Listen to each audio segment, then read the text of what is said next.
Enemy and Rivals, Fae Wilds Series, Book 5, written by WJMay, narrated by Kathleen Starr Hall. What do you do when you're trapped in hell with a handsome captor who just happens to be a part-time monster? If you're Gilly of the Fae, you put a ring on it. The little band of silver bends the monster to her will, but will it be enough for her to escape back to the Fae Realm and the family she just managed to reunite? And how long will it be before the monster slips his leash and punishes her for what she's done? If that weren't enough trouble for one Fae to handle, she's about to uncover a secret that could send shockwaves through the multiverse. Gilly's ready to handle what the web gives her, but is the web ready for her? Far away from home and trapped in a hell realm, Gilly of the Fae is on the run. Her only ally is her former enemy under her control by magical means, a handsome dev named Solomon who hides a monstrous secret. Confronting his past makes Gilly reevaluate her future, but her discovery of a prophecy involving her own family is about to send shockwaves through the multiverse. Prologue. The clash of blades echoed through the immense stone chamber, making it hard for Lena to focus. And that wasn't the only thing playing havoc with her senses. She'd been expecting to materialize in a dry, dusty desert, not inside within walls that were composed of smooth, shiny black rock. Nor was she expecting to face a half-dozen misshapen beings in red livery who'd leapt forward to attack moments after they'd arrived. Lena covered her ears with a grimace at the sound of a roar so massive it shook the walls around her, causing dust and grit to fall from the ceiling far above them.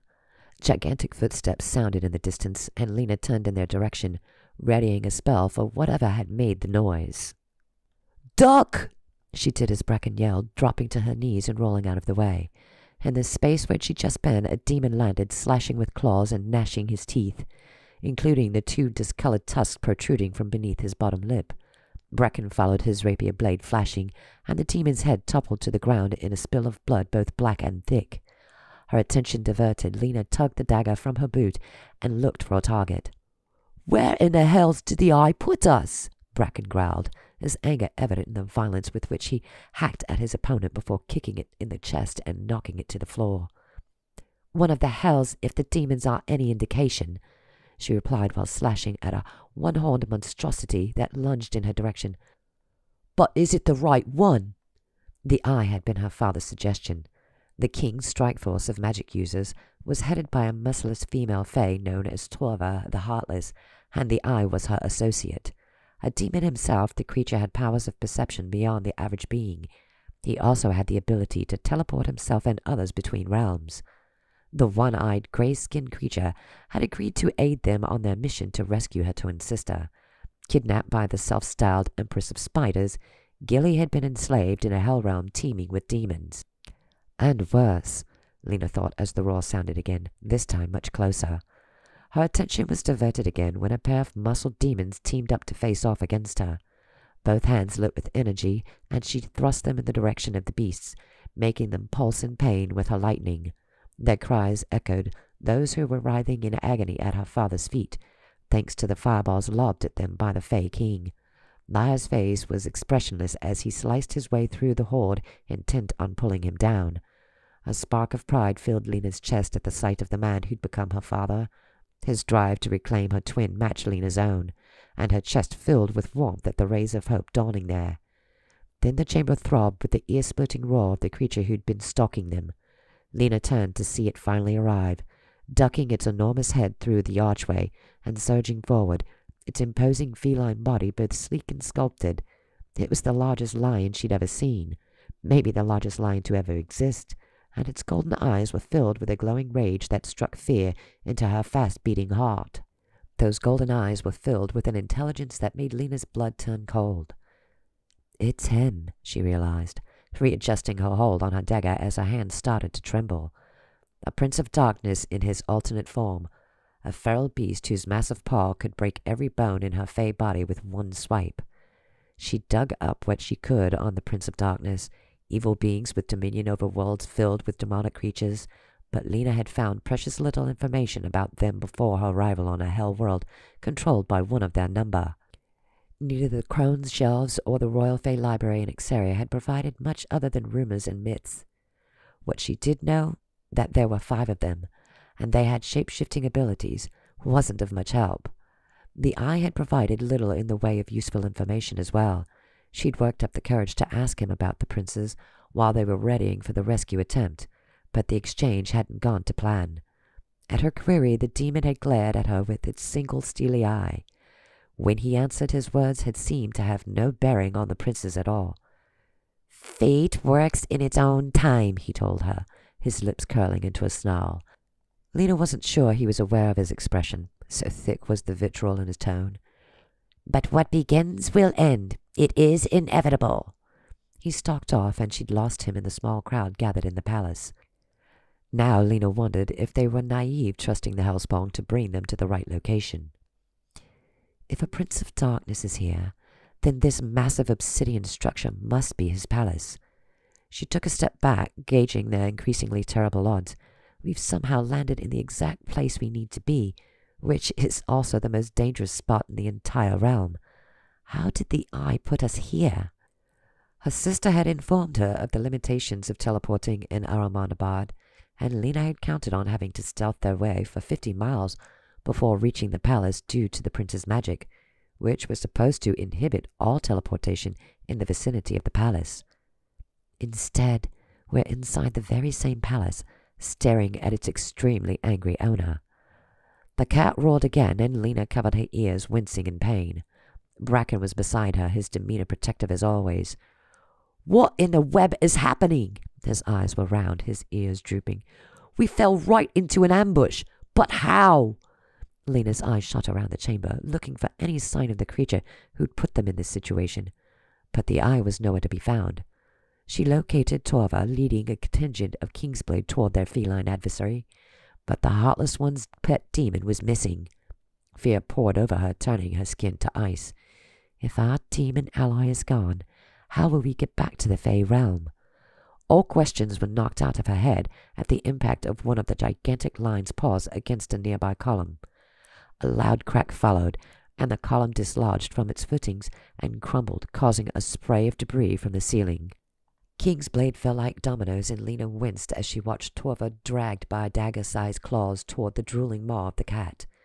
Bracken pulled her into a quick embrace, holding her head against his chest to protect her from the sight of Torva's demise. But her sensitive ears still picked up the crunch of bones and the scream of agony from the powerful Kingsblade.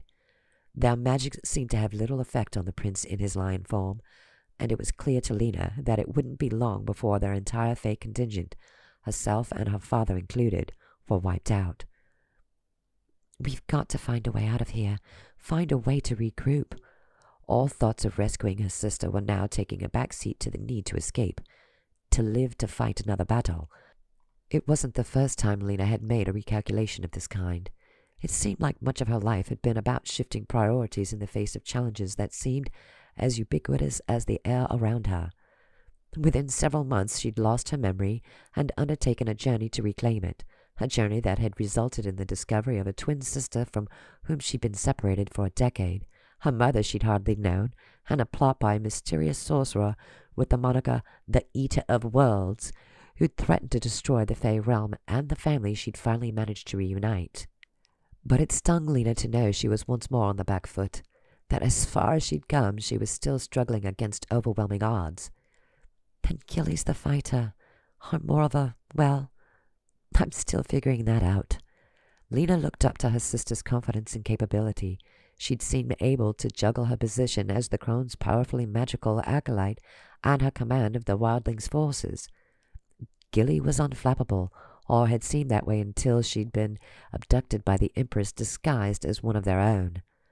Now it was up to Lena and her family to bring Gilly home. Her sister had been outmatched, as surprising as that was, by a creature known as a Dev, a mortal enemy of the Fae kind, according to her mother, who had shivered at the mere mention of the word. During their last meeting, when Lena had come to her sister in a dream, Gilly had urged Lena to hurry, warning that they'd be arriving at the prince's palace soon. Lena had been certain that they'd had time, allowing her father to organize the rescue with the Kingsblade. I should have listened to the urgency in my twin's voice. We should have come right away, as she said, instead of letting the preparations drag on. Guilt bloomed inside her, but fear strangled it, grinding it down to dry dust that blew away and left Lena feeling hollow inside. The lion charged forward, a menacing growl coming in a low rumble from its broad chest. The sound was powerful enough that she felt it inside her chest. The big cat crouched lower, elongating its form as it crept forward, its golden eyes fastened on her. Bracken stood in front of her, blocking her with his bulk, staring down the enemy like the hero she knew him to be. His rapier held out in front of him. He was a picture of calm that Lena envied. "Stay back," he spat at the creature, his voice booming through the chamber. "Stay back or I'll cut off your whiskers and drive my blade through your eye socket." The cat hissed at him, its lips curling back to display blood-caked fangs. Lena knew that Bracken stood no chance of defeating the beast. She also knew he'd never stop trying, only wanting to protect her. But she couldn't let him sacrifice himself. Eyes closed, Lena took a deep breath, drawing on as much of her power as she could.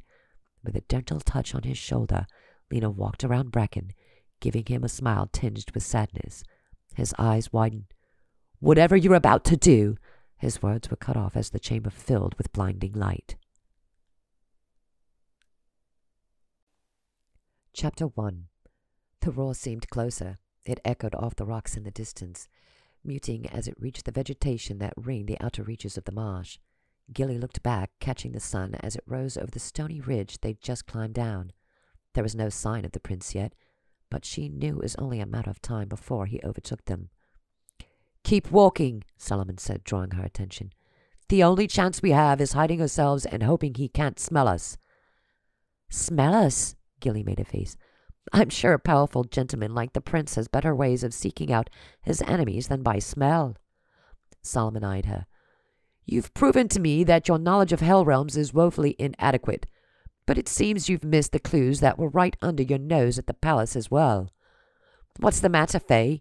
Getting tired?" "What are you talking about?" she said, her tone peevish, as she slapped back a wayward branch that was in her path.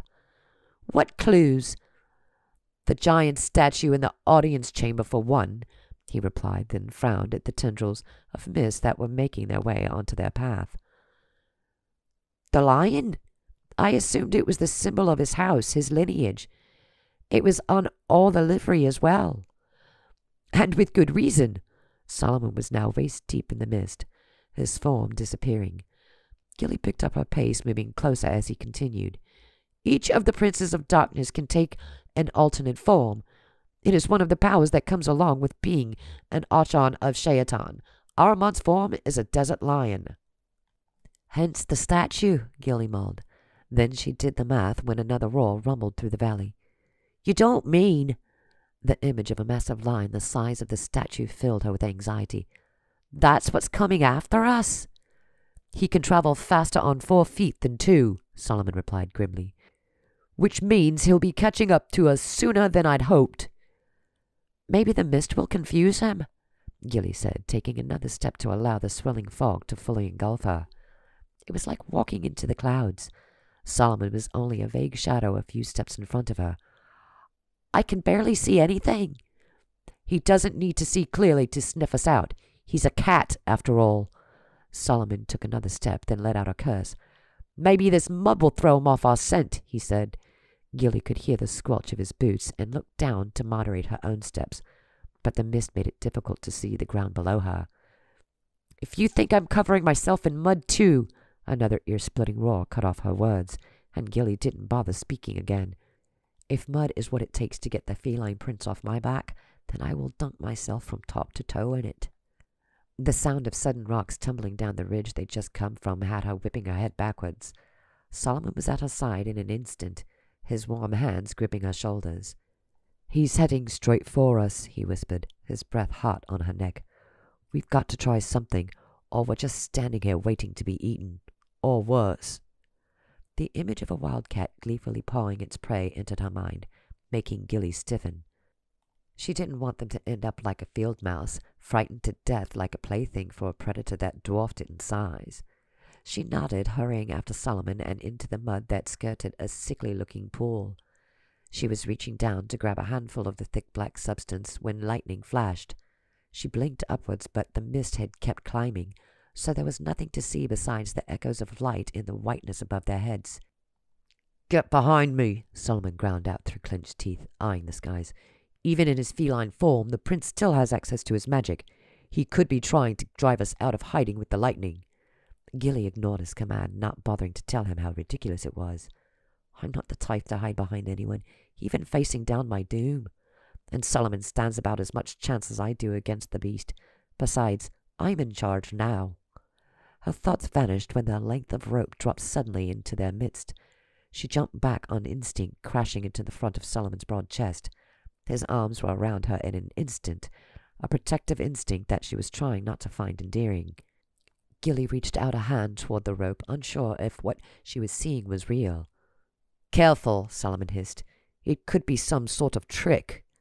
"You'd better hurry," came a lilting voice from above them, in a voice that would have been too soft to hear if not for her Fae ears.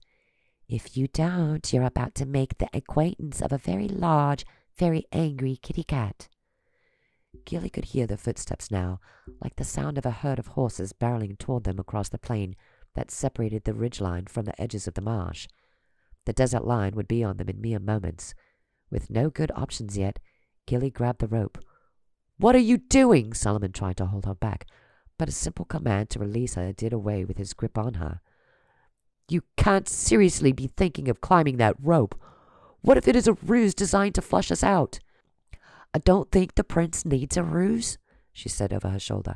"He'll use his amazing speed and strength to run us down if we keep standing around here, so shut your mouth and give me a boost." The silver ring around the dev's finger turned her words into orders, ones that he was compelled by her magical hold over him to follow. He squatted down and made a cup out of his joined hands. Putting her foot into his hands, Gilly gripped the rope. Solomon lifted her, propelling her upward fast. She climbed quickly, managing a hold on the rope by wrapping her limbs around it. Gilly held out a hand toward the dev. "We don't have a choice. We've got to climb." His features were stony, his expression black. "You have no idea what you're getting yourself into. Some mysterious rope appears and you start climbing. Literally anything could be at the top." There was a sudden crash, the sound of trees being toppled, and an angry feline yowl. Gilly was tired of debating. "Grab my hand and start climbing," she ordered. Solomon did as he was told, although the look in his eyes was downright murderous. So he doesn't like taking orders. So what? She thought to herself. He sure didn't have any issue making me follow his overbearing commands. Now that the shoe is on a Fae foot, he can learn to deal with it like I did. Gilly chose to forget the times she'd disobeyed or tried to escape. She'd been held fast in iron, the one substance to which Fae carried a natural allergy. The iron collar had sapped her of her strength and her magical abilities, and the dev had made full use of her weakness. She refused to feel bad now that she'd found a way to turn the tables on her companion. Besides, we wouldn't even be in this situation if Solomon hadn't been so bent on selling me to the prince. He's the one who drove us to the palace. He's the one who made promises he couldn't keep. Her resolve stiffened, allowing her to build a wall against the fear that was threatening to overwhelm her. The mist started to thin, and Gilly blinked upwards, her mind at first refusing to accept what it was seeing. What looked like a wooden sailing ship of some kind hovered above them, its grey sails lighting up rhythmically in time with the blast of lightning that caused Gilly's eyes to strain. She closed them, trying to banish the after-image of the strike, then opened them again, reaffirming what she'd thought she'd seen. "Is that a ship?" Solomon sounded just as confused as she was. "What in the blazes of the 17 hells is a ship doing floating in the air?" "I guess we're going to find out," Gilly said, increasing her speed. Below them an angry screech sounded. "I think the prince has discovered we're not the easy prey he was hoping for." "Let's not count him out yet," Solomon grumbled in reply. "He's not one to give up on something he wants." The rope shifted without warning, becoming unstable, and Gilly held on for dear life. "Oh no," she moaned in horror. "I think the kitty has found a string." The line's paw swiped again, and again the rope shook. "Better hurry," a man called down from above, and Gilly once again returned her attention to the ship above them. "You know how kittens are with a ball of yarn. If he gets too playful, you'll surely lose your grip." "Thanks for the vote of confidence," Gilly called up at the man, whose head was now hanging over the side of the ship, watching them. He was still too far away for her to make out much of his features beyond his pale skin and dark hair. "Maybe you could be pulling us up on your side." The man chuckled and his face disappeared, causing Gilly to think for a moment that he'd ignored her suggestion. But a moment later there was a hard yank on the rope, and Gilly found herself about a half a meter higher. "Hold on tight," she warned to Solomon, then attempted to keep climbing the rope as it was pulled into the hovering ship. "I think this is making it worse," Solomon said, his tone unsteady. Gilly glanced down to see the dev looking green at the gills. "The prince is even more motivated." Gilly looked past Solomon to try and see the enemy below them, but the mist stood between them. She imaged the jerking string to be irresistible to any cat, including the prince in feline form. Another sudden shiver down the rope confirmed her suspicions that the line was still attacking the rope. "Climb quickly," the man called from above, his voice strained. "I think the cat has gotten hold of the rope. I can't pull you up any more." The image of the massive cat clawing its way up the rope after them was both comical and terrifying. Gilly used the last of her strength to put on a burst of speed, gasping for breath as she finally reached the side of the wooden ship. She was almost to the top when a muscular arm reached over the side, hand held out to her.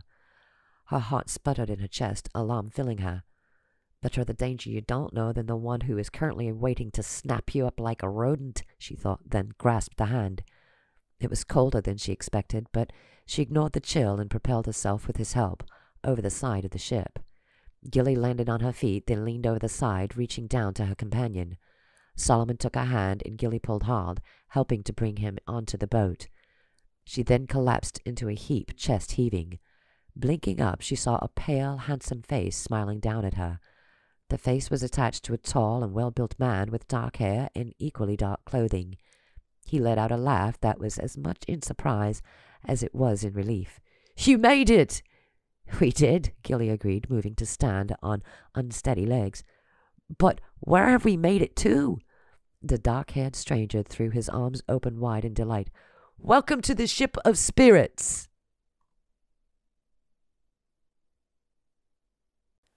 Chapter 2. Gilly watched as the owner of the ship of spirits made a sweeping bow. His behavior was as absurd as it was charming, and she couldn't help but smile at the man. Solomon, however, wasn't completely won over. "Who are you, and why have you brought us onto your ship?" The stranger didn't flinch at Solomon's tone. "I thought you might prefer passage away from the creature stalking you, but perhaps I was mistaken. I could lend you some rope if you preferred to climb back down, and—" "No need," Gilly said, with what she hoped was a friendly smile. "He's always suspicious of charity. I hope you don't think him rude." "Of course not, my good lady," the stranger said, then took her arm, bending to kiss the back of it like a courtier. "Please allow me to introduce myself. I am Virgil Roth, and this is my ship." "We figured as much," Solomon grumbled, and Gilly turned around, giving him a look. After introducing herself and her companion, she released Virgil's hand and moved to whisper in the dev's ear. "I will command you to be polite if I have to. We're lucky to still be alive." "Yes, but will we stay that way? The prince is still down there, you know." As if to accentuate Solomon's point, the lion let out another roar that had the ship rocking. "I think it might be best if we got a move on," Virgil said, moving toward the large steering wheel that stood at the prow of the boat. "For your own safety, I must ask you to go below decks while the ship is in motion." He pointed out the hatch in the deck near where they were standing. "Mind the stairs, they're steep."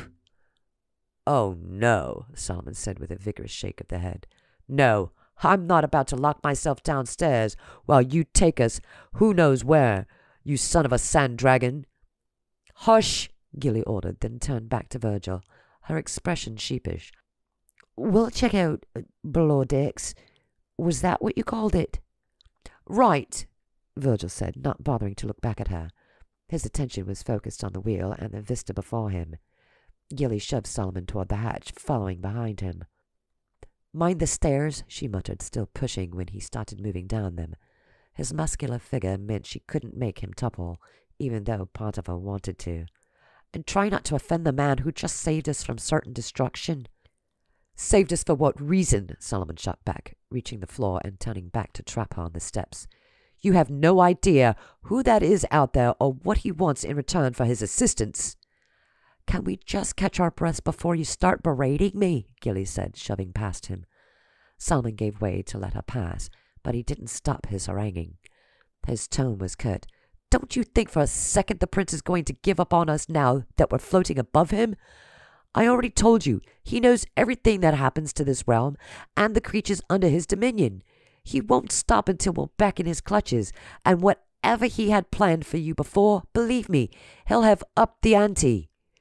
Solomon ran his hands through his hair, his movements jerky. "And now we're with some Garib with a magic boat from who knows where, going who knows where, and you're just as chipper as the chipmunk about it. Correct me if I'm wrong, but whatever the prince intends to do to me, he plans something infinitely worse for the dev who betrayed him." Hands on her hips, she leaned in, anger driving away the chill of fear that had frozen her. "Dealing with anyone else has to be better than taking our chances with the prince." His eyes flashed, and his shiver of electricity shot through her. Standing so close, his masculine scent enveloped her. They were always at loggerheads, it seemed, but the antagonism she felt did nothing to decrease her ardor. "He's magnificent," she thought, not for the first time. "Even if I hated him, I'd still want him."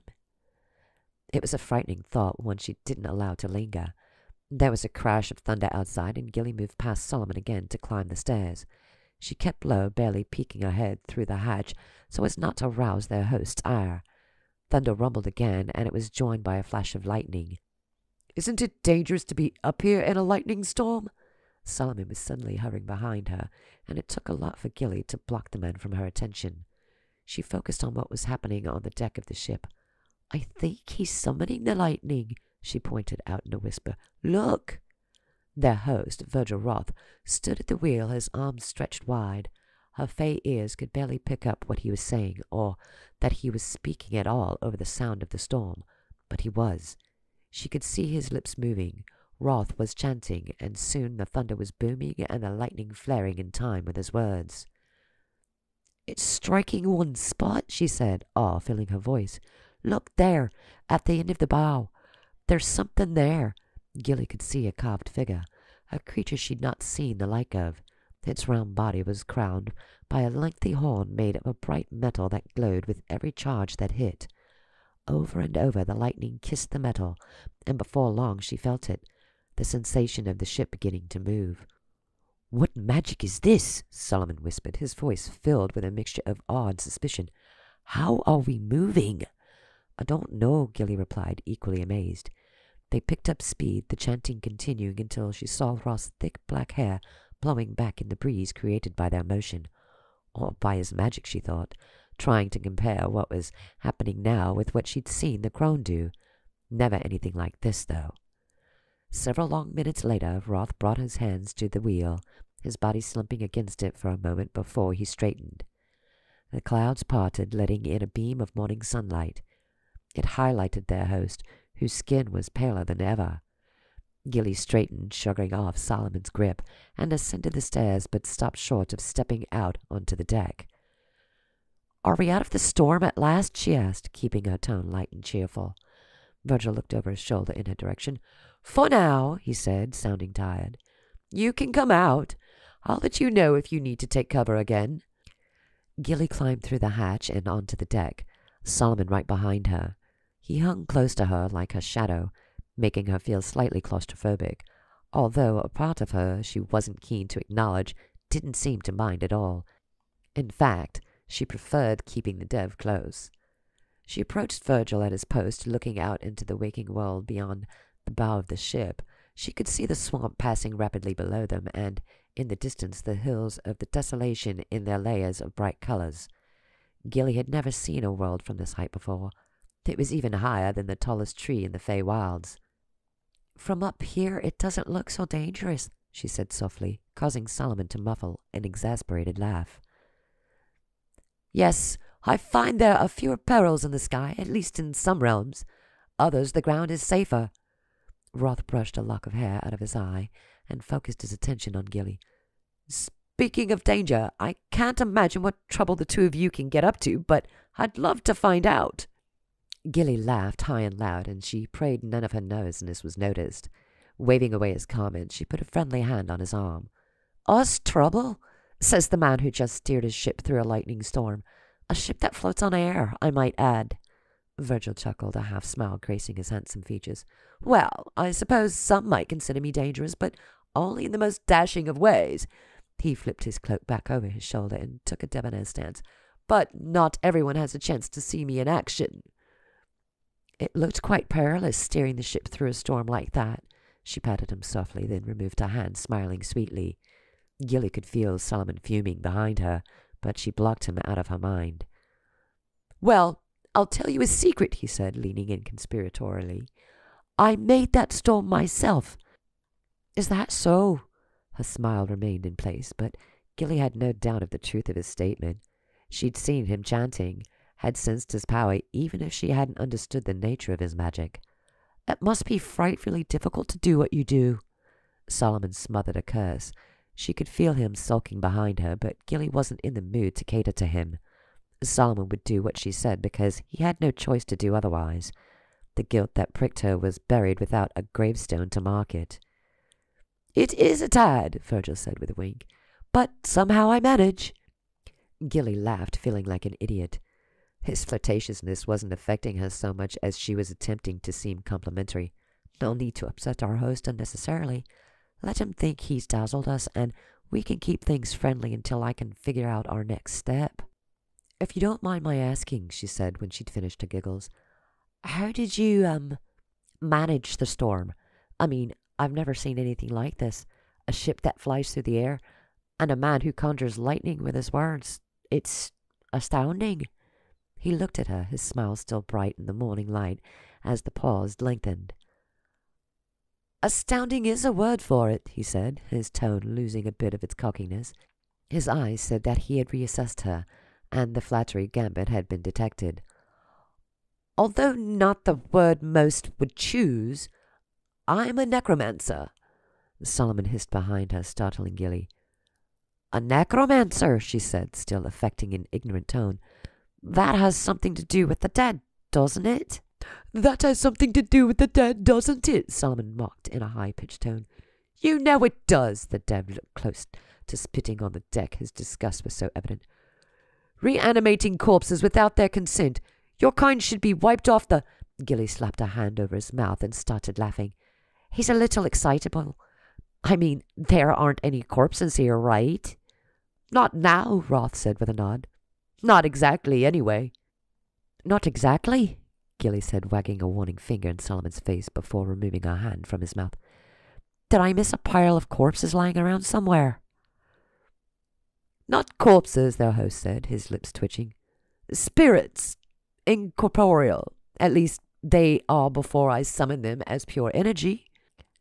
The lightning, Solomon whispered, just as the realization broke for Gilly.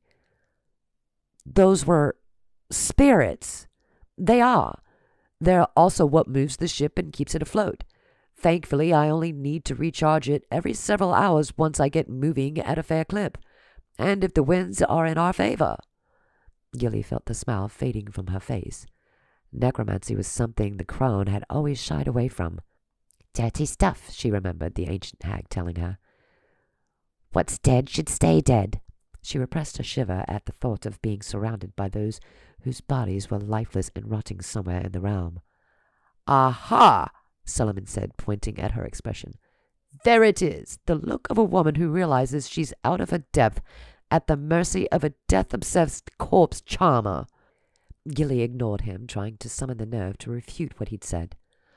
Those flashes of light, they were, what, lost souls? In a manner of speaking, Roth's earlier amusement had vanished. They are spirits who haven't moved on. And you use them as fuel. Gilly hadn't felt uncomfortable when she'd seen Roth chanting in the storm, assuming his power was similar to her own ability to summon energy and direct it. But it wasn't energy he was channeling. It was souls. Fighting back a bout of nausea, Gilly shifted to the side of the ship, hanging her head out into the fresh morning air. She gulped deeply at it, trying to purify herself of what she'd just learned. Souls as fuel. Maybe the evil we knew was a better choice after all.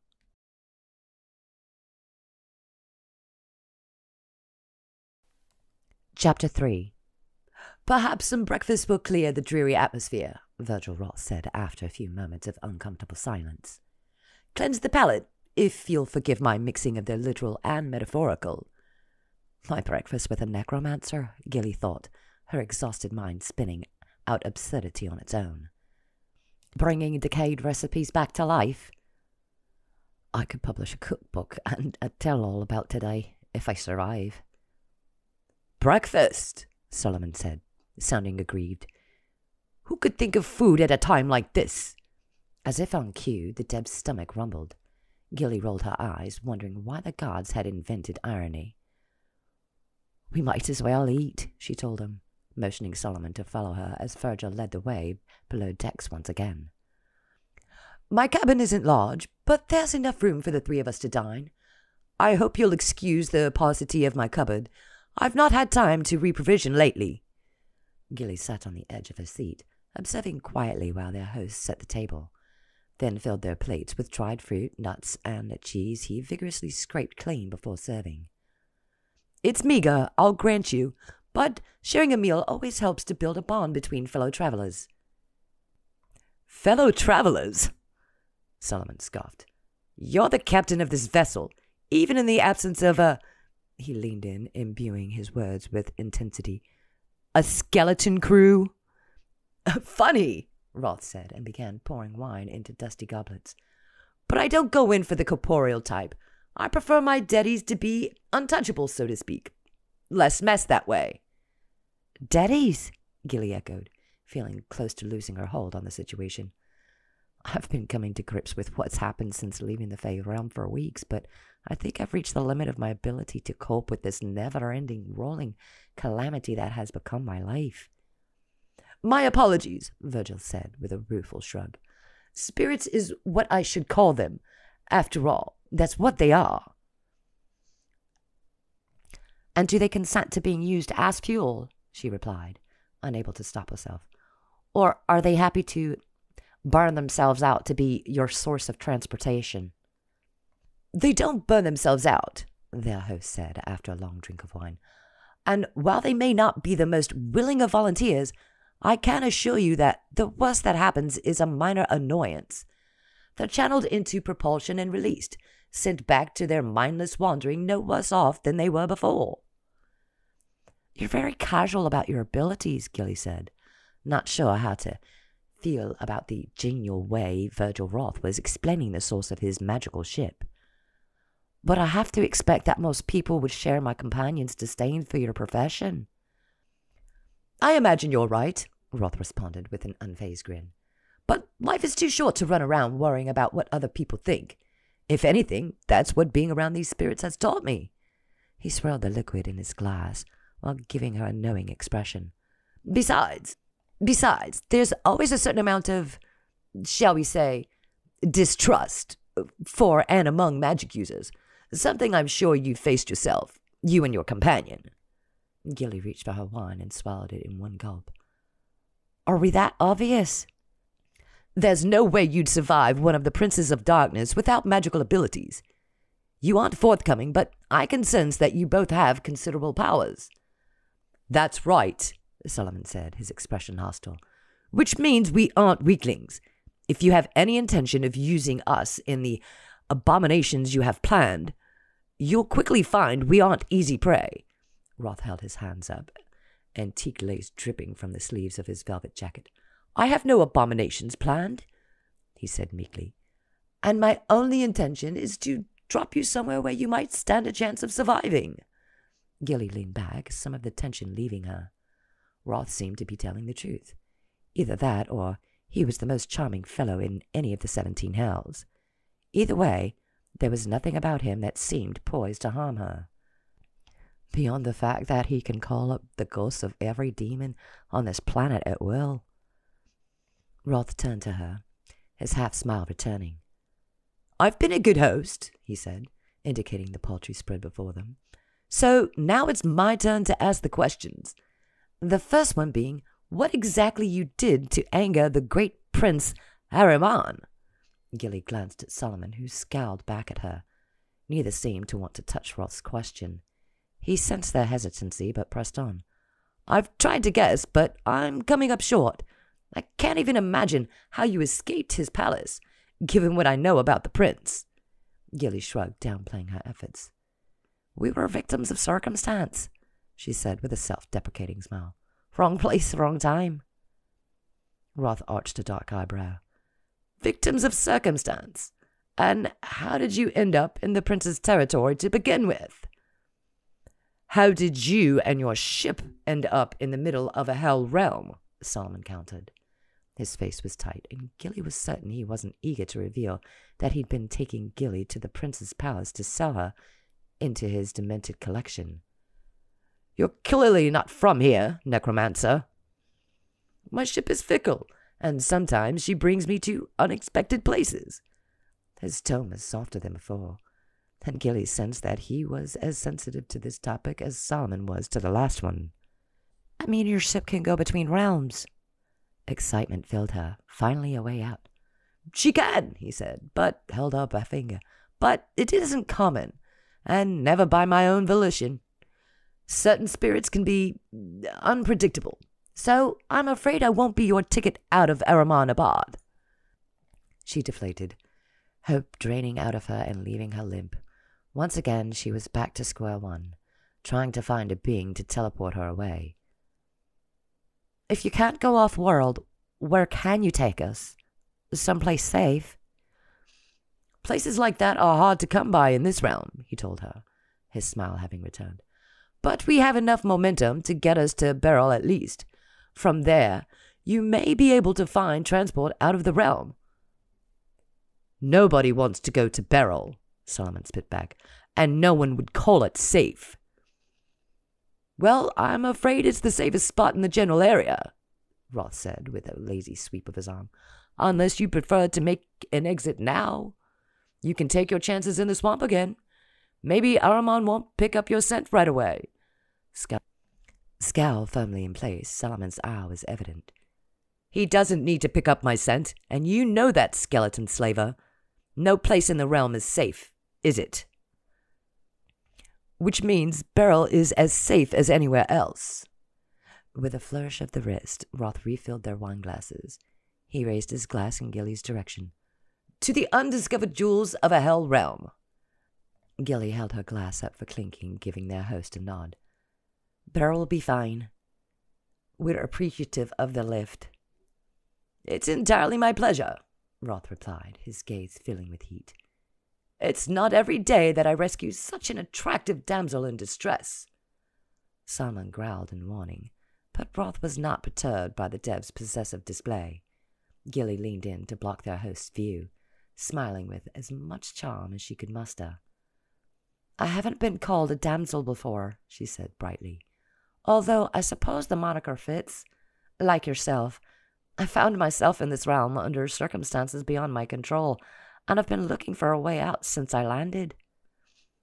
"A fellow adventurer," Roth replied with an admiring gaze.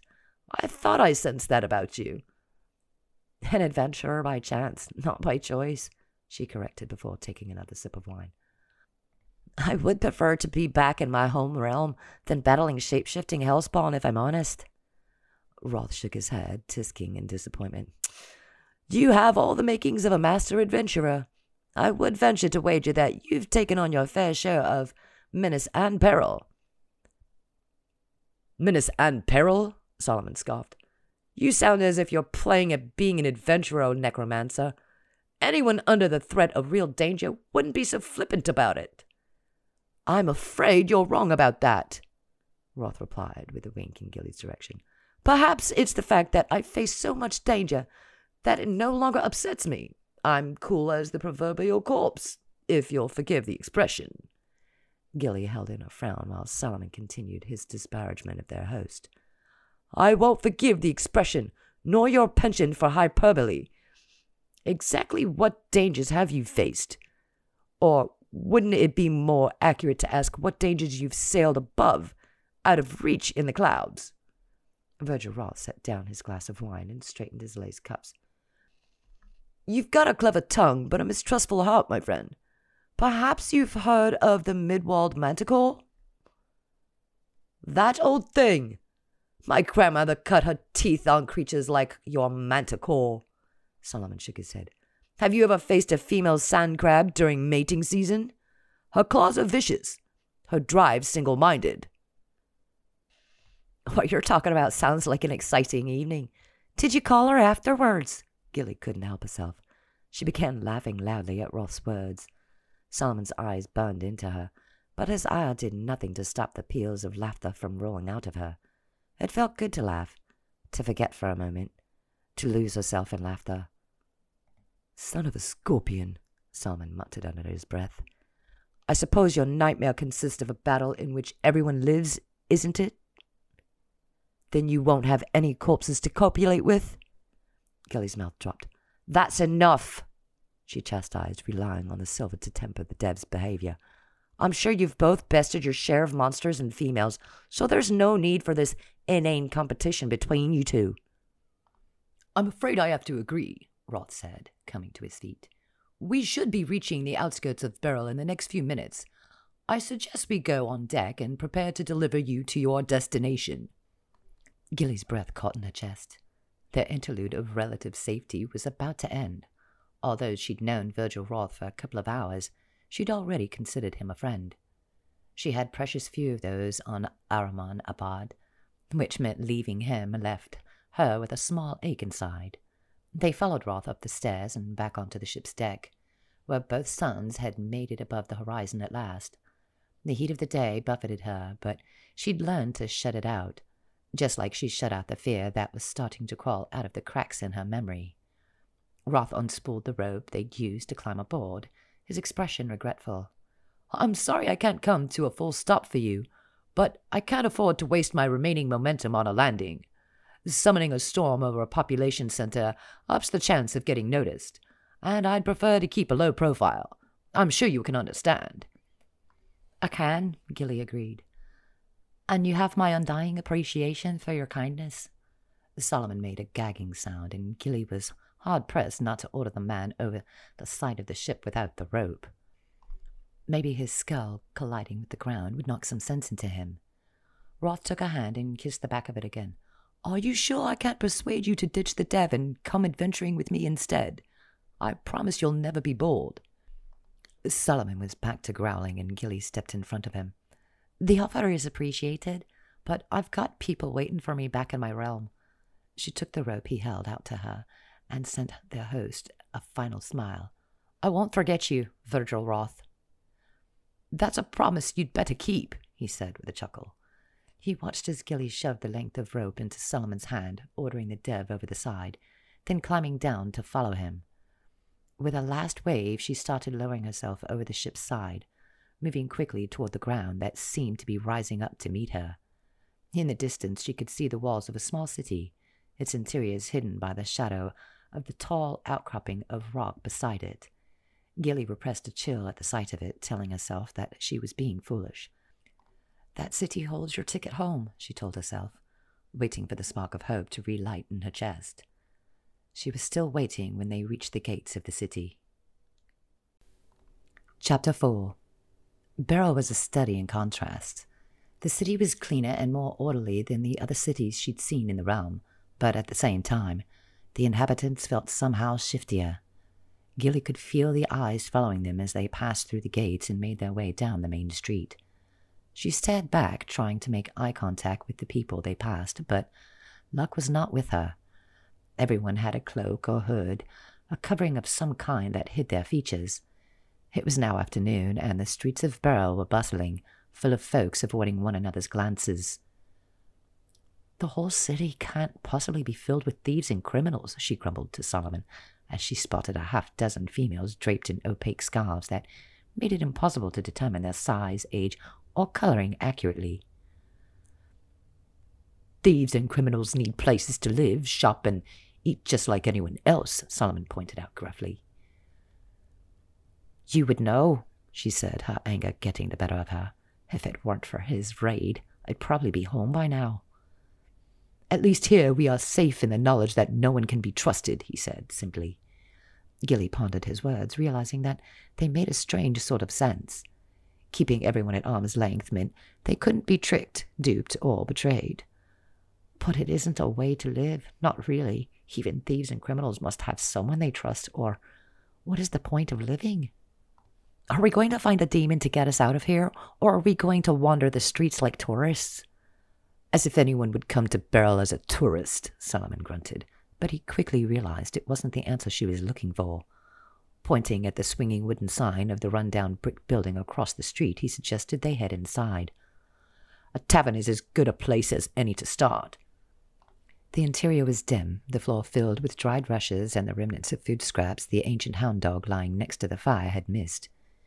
Gilly's nose wrinkled at the smell of the place, like stale ale and sweat, but she told herself that their way home didn't have to smell good. He's just got to be able to teleport off this bloody forsaken world. There weren't many likely prospects, as there were less than a half-dozen patrons currently patronizing the tavern. Someone pointed out a stooped shape drinking alone at a table in the corner of the room. They started in the figure's direction, Gilly wondering how best to broach the topic of teleportation. Solomon spoke first when they reached the table, offering to refill the man's glass with a beverage of his choice. The man held a gnarled hand over his cup, shaking his head briskly. "I pay for me own drinks," a grizzled voice replied. "Can we join you?" Gilly said, affecting a flirtatious female demeanor. "I don't like to drink alone." "I'd prefer not, but I can't stop you from taking an open chair, can I?" The stranger huddled in on himself, clearly not pleased to be accosted. He sat frozen, his features obscured, his demeanor icy. "Apologies for disturbing you," she said after a moment, giving up on the old one. Without pulling back his hood, she couldn't be sure that he was a demon, and Gilly was certain the stranger would not appreciate being exposed. She led Solomon away from him, saying it wasn't worth making a scene. "There has to be someone else more amenable to a drink with a pretty girl." Solomon frowned at her, but he didn't contradict her. "Those three next. I can see a pair of horns hidden underneath that mop of curly hair." Gilly headed in the direction Solomon indicated. 3 males sat there drinking beer from dirty glasses. They were in dark cloaks like the rest of the city's inhabitants, but their faces weren't hidden by hoods, meaning they were in a small minority of exposed citizens, and at least one of them is a demon. "Well, hello, gentlemen," Gilly said in a sultry voice, slinking her way forward. "Can my friend and I buy you a drink?" 3 sets of red-rimmed eyes looked up at her. The one with the visible horns smiled, revealing sharp fangs. "If you're buying, I'm drinking," he said, then elbowed the man next to him to scoot over and make room. "Have a seat, doll." Gilly sat beside him, ignoring the sharp look Solomon shot her. "Thank you for the invitation. I'll have my friend fetch us around." The dev looked even angrier at her order, but he had no choice but to follow it. She watched his retreating form as he made his way to the bar. "So, what brings a beauty like you to a place like Beryl?" the demon asked, his demeanor the only warm one. His companions kept their eyes on their glasses, neutral expressions on their faces, but Gilly thought she sensed a chill coming from them. "I'm just passing through," she replied brightly. "Actually, my transport out of the realm fell through. I'm hoping to find someone who can take me away from Paranormalbooks, someone who is able to travel between realms freely." The smile faded from the demon's face. "I see. So, this isn't just a drink among new friends. You want something." The other 2 started to laugh, a harsh sound that jeopardized her ability to keep smiling. "I'm sorry. I didn't mean to offend," Gilly said politely.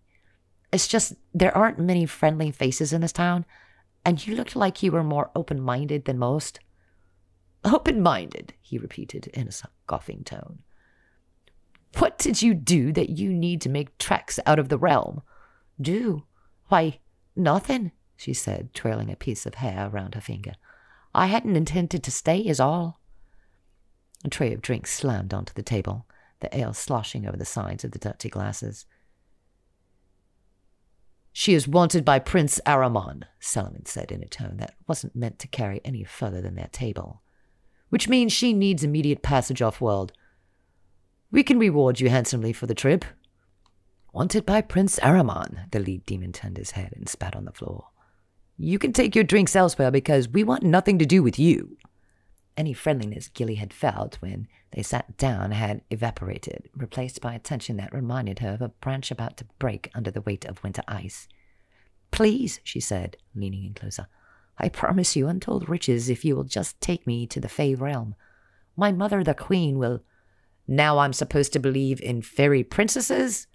With a violent motion, the demon shoved the glasses off the table, letting them shatter against the floor. "Get away from us before I have the owner throw you out into the street. Or worse, I let the prince know you're trying to escape him." Solomon pulled Gilly by the arm away from the table, his face hard as stone. She could tell he was moments away from losing his temper, and the last thing she needed was him going all monster on everyone. "There are still a few people to try," she told him, patting his arm before gently extricating herself from his hold. "Maybe they're open to helping out a fugitive, since you're not willing to hide that fact." "Whoever takes you up on your offer needs to know what they're up against. It would be unfair, cruel even, not to let them know who is after you." "And how exactly can I convince anyone to go up against the literal ruler of this world?" she sniped back. "It's not like people are lining up to help me here. So if we go around broadcasting that Aramon is after me—" "I won't lie about it," he said with a strong shake of his head. "I might be a monster, but I'm not that merciless." "Fine," Gilly said, throwing up her hands. "We'll tell the truth, but maybe let me build a rapport before we hit them with the honesty stick, okay?" Solomon nodded, then followed dutifully behind as she approached a hooded figure standing at the bar. "Excuse me, honored patron. Could I interest you in a drink?" The hooded figure turned in her direction, took one look at her, then let out a strangled hiss. "Get back from me, foul witch. I'll not be tempted by your glamour. What do you look like under that disguise? Ancient? Fat? Male?" Gilly blinked, confused. "I think you're mistaken. This is what I look like." A harsh bark of laughter was followed by another long hiss. "And you think I look like a fool? Begone, or I'll waste my precious venom on making her hurt." The hood fell back, exposing scaly skin and snake-like eyes. Gilly took several steps backwards, bumping into Solomon. "Not that one. Whatever it is, it's not a demon." "We seem to be out of demonic options," Solomon said, indicating the remaining patrons. "And out of time. We've outed ourselves and worn out our welcome." "And whose fault is that?" she asked fatalistically. "I'm not going to give up just because we haven't found a likely demon yet. There'll be more patrons, more options." She slid into a chair at an empty table close to the bar. "We just need some patience," she said, patting the chair beside her until he joined her. A demon with a single horn curling from his left temple passed on his way to the bar, fixing his eyes on Gilly. When she perked up, waving at him, he blew noxious smoke out of his nostrils in her direction. She coughed, waving her hand in front of her face to clear the air. "This isn't working," the dev said, his words laced with frustration. He stood in a huff, distancing himself from the table and forcing Gilly to follow. "None of these cowards will risk upsetting the prince, especially so close to his keep." "Close to his keep? We've got to be at least 100 miles away from his palace by now," Gilly corrected. "That distance is nothing, not for a prince of darkness. If the prince wants to find you, he will find you."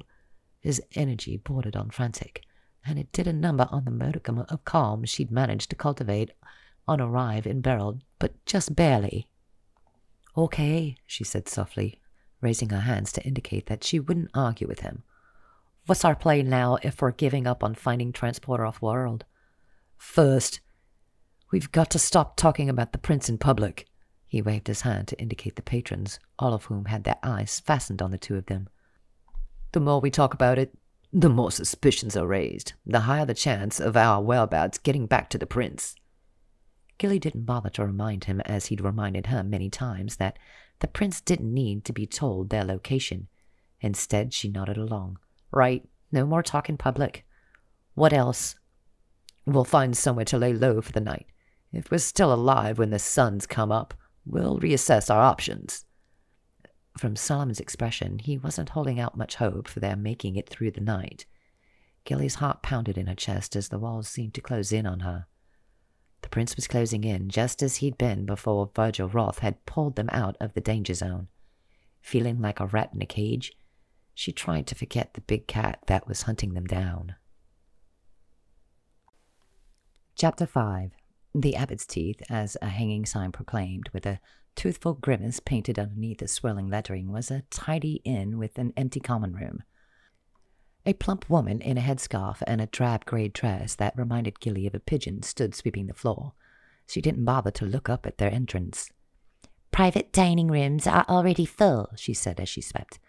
"Try the Babe in the Woods at the end of the block." "We want a room for sleeping, not for dining," Solomon corrected, finally earning a glance from the innkeeper. She looked up into his chiseled face and did a double-take, her expression morphing into a simper that would be considered over the top in a woman half her age. "Of course! A room for the handsome gentleman." She scurried behind the small polished bar to stash her broom and retrieve a key. It swung from her hand, shiny and brass, while she hurried back to them. 2 gold pieces a night." Gilly was about to remark on the steepness of the price, but before she could speak, Solomon had summoned a winning smile. "I would never be one to doubt the word of such a winsome lady as yourself," he said, leaning over to take the hand holding the key into a loose grasp. He kissed it, and Gilly saw a shiver run through the innkeeper. "But could it be perhaps that you've misspoken? 1 gold seems more than reasonable for an establishment such as this, unless you're charging to be in the presence of such beauty." The old woman cackled, a pink blush rising on her wrinkled cheeks. "Oh, you," she said, slapping him lightly on the arm. "You're a charmer." She released the key into his hand. 1 gold, then. But you'll have to pay for dinner separately." "Gladly," Solomon said with a wink. He tucked the key in a pocket to the sound of her girlish giggles. Gilly, meanwhile, fought hard not to gag at the display. Still, I can't blame him for using his natural attributes to get a better deal, she begrudgingly told herself. Nor can I blame the old woman for her attraction to him. Solomon's swarthy looks and masculine presence did things to Gilly that she wasn't exactly proud of either. He's hotter than he has any right to be. Too bad he's a monster underneath it all. She felt that she had to remind herself of that fact. Not only had he tried to sell her to one of the princes of darkness, but he could transform into a much larger, much meaner creature. But the longer she spent with him, the harder it was to keep his negative attributes at the forefront of her mind.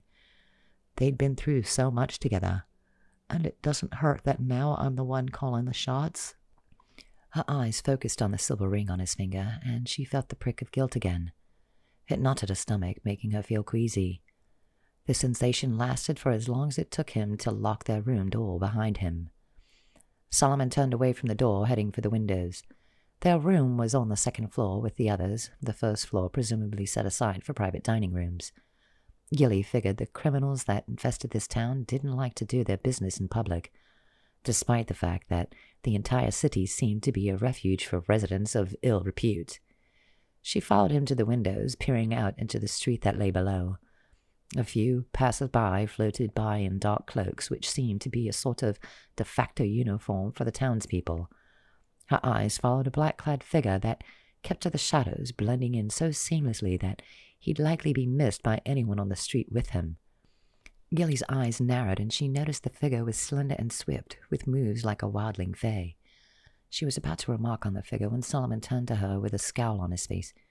"We might have managed to make it out of the prince's immediate clutches, but when he makes his way out of the swamp, he'll head in our direction without delay. I expect him to breach the gates of Beryl within the next few hours, which means these could be the last moments of our lives as we know them." The shadowy figure forgotten, Gilly let out a long breath at his accusatory tone. "I'm not one to give up so easily. We escaped him once. We can do it again." "How exactly?" Armand has what amounts to a giant interactive map in his head. He can pinpoint my location at almost any moment. He'll know we are here and come for us." "And that isn't my fault?" Gilly was tired, bruised, and ready for a few moments of rest without the threat of destruction hanging over her head. "You took us there, not me. You expected to turn me over for a tidy sum and leave me behind, bathed in the prince's blessings. I won't apologize for screwing up your plan." He looked at her, his expression hard. "This isn't the time for assigning blame." She rounded on him, hands on hips, glaring. "Because you know the blame lies squarely on your shoulders." He opened his mouth to reply, but a knock at the door put their argument on pause. The door opened, and the beaming face of the innkeeper peered around it. "I've brought your supper. 2 silvers is what it will cost you, but I braised the mutton myself for hours, so you'll see that it's worth the expense." "I'm sure it is," Solomon said with a smile, the anger in his expression vanishing for the benefit of their hostess. The dev fished out 2 coins and tossed them on the tray. They disappeared quicker than his anger had. He took the tray from the woman and ordered breakfast in advance. "Now, if you'd give us some privacy, we're eager to enjoy our meal." "Of course," she said with a curtsy before backing out of the room. As soon as the door was shut again, Solomon dropped all pretenses of pleasure. He set the tray down at the sole table in the room and threw himself into one of the 2 chairs. "Eat before it gets cold," he said, and began shoveling bites into his mouth. Gilly uncrossed her arms and sat stiffly. Their dinner consisted of a bowl of unappetizing brown lumps and a crust of bread that had a bottom blacker than a demon's heart. The dev didn't seem to mind their lackluster offerings. He was putting it away without hesitation. "Eat," he said between bites, motioning with his spoon. "We need as much fuel as we can get." Gilly picked at the bread, feeling wearier than ever. She'd spent her entire life in the massive forests of her realm. The Fae Wilds were her home, and she knew every inch of them. But for too long now, she'd been in unfamiliar territory, moving from crisis to crisis with little time to rest, let alone process. Her reserves of hope were lower than her energy, which meant she was struggling to keep going. "What happens tomorrow when we wake up?" She asked the question as much for herself as it was for her companion. He eyed her before responding. "You mean if we wake up?" Gilly huffed, the dev's fatalism making it difficult for her to press on. "That isn't helpful, you know." "Do I, Mujisa?" Solomon set his spoon in his empty bowl. "I'm dead serious. I'd rate our odds of surviving the night at less than 10%. "What does that mean?" "What does it mean? That the prince is going to sniff us out and rip out our throats, and that's only if we're lucky?" "No, what does that word mean? The one you're always calling me," Gilly replied, annoyance clear in her tone. He froze, his eyes flicking away from hers. Picking up his napkin, he patted his mouth and set it down carefully. "In my language, it means miracle," he said at last, his effect flat. "Miracle?" she repeated softly, the feel of the word on her tongue feeling foreign. It invoked a waterfall of emotions inside her, ones she didn't have the luxury of exploring. Instead, Gilly played it off. "Let's hope the name is a true one. We'll need a miracle to make it out of this mess." His eyes held hers for a moment, then Solomon let out a dry laugh. Gilly stared back, and she could feel something passing between them, even if she couldn't name it. A few moments later, she moved her bowl to his plate. "Have mine as well. You'll sleep better on a full belly." Retrieving his spoon, he started in on the second bowl. "I won't be sleeping. Someone has to keep watch." "But you haven't slept for ages," Gilly argued. "You said we had a few hours." "Maybe we have a few hours, but I won't risk it. Sleep. I'll keep watch." He bent back to eating, and the moment between them passed. Gilly stood, too tired to protest further. She settled into the bed, tucking herself in and closing her eyes. She heard the sound of Solomon dragging his chair over to position it against the door, her eyes cracked open to see him peering out the window from where he sat, a solitary candle still burning. Gilly knew she should be worried, hells even terrified, but just seeing him sitting there, keeping watch, made her feel protected, safer than she should. Her eyes closed again, and a minute later she was asleep. A minute after that, she was standing in a dim grove. Gilly looked around her, confused, before she realized it was the small grove inside the king's palace in the Fae capital city of Ixaria. "You're here!" She turned around at the sound of her sister's voice. Lena rushed towards her, grabbing her up in an embrace. "I thought the worst," her sister released her, shaking her head. "I've spent as much time as I can here, but there are pressing matters in the waking world, and I'd just about given up." "Are you coming for me? Is my rescue finally at hand?" Gilly was relieved to find her sister in her dream. This recently discovered talent made it possible for her to communicate beyond the hell realm she was in, to have a hand in planning her rescue, which was way overdue at this point. "I thought so, but we ran into a problem." Lena looked more exhausted than Gilly had ever seen her. "We were somehow betrayed, and we barely made it back to the Fae Realm. In fact, I'm not entirely sure how we made it back. Betrayed. What happened? Lena leaned against a tree, sliding down it to sit in a puddle among the roots. Gilly sat beside her, grabbing her hand, worry filling her. Our forces were prepared. A lean contingent of 12 of the strongest Kingsblade, Bracken, the king, and myself, and the Eye. We were expecting to land 50 miles from the Prince's Keep out in the open. Instead, that leafing demon took us directly into the Prince's palace, in the Prince's private apartments, no less. We were surrounded by demon defenders in seconds. Into the palace? But how? Solomon had told her that the teleporting within 50 miles of the Prince's palace was impossible. Was he wrong? Or worse, not telling me the truth? Lena turned her head in her sister's direction. I don't know. Before I could ask him, the Eye was gone, and we haven't caught sight of him since. He somehow bypassed whatever magical blocks were in place and landed us within a stone's throw of the Prince, and let me tell you, he was one angry cat. Gilly started to shake as her sister described the battle that had ensued. She was glad the mist had hidden the sight of the desert lion and couldn't manage standing against a creature of such raw power and ferocity. Bracken protected me, Lena said, her voice breaking. Gilly pulled her close, stroking her hair to soothe her. He's hurt, badly hurt. He's hanging on, but by a thread. Mother's doing all she can to save him, but it will be a long recovery process. I'm sorry, Gilly said, squeezing her twin while tears filled her eyes. I knew it would be dangerous bringing you into this. Maybe it's not worth risking so many lives to save mine. Hush, Lena said, hugging her tighter. I just found you. I'm not going to lose you again. And there isn't one Fae who wouldn't risk everything to save the woman who helped unite the realm. Gilly laughed, shaking her head and pulling back. You act like there should be a statue of me in the city square. There should be, Lena said, nodding her head enthusiastically. In fact, there will be. Lai has already commissioned an artisan to sculpt a statue of both of us for the square nearest the palace grounds. Gilly slapped a hand over her face. You're kidding me. I was joking, Lena. Lena chuckled. So was I.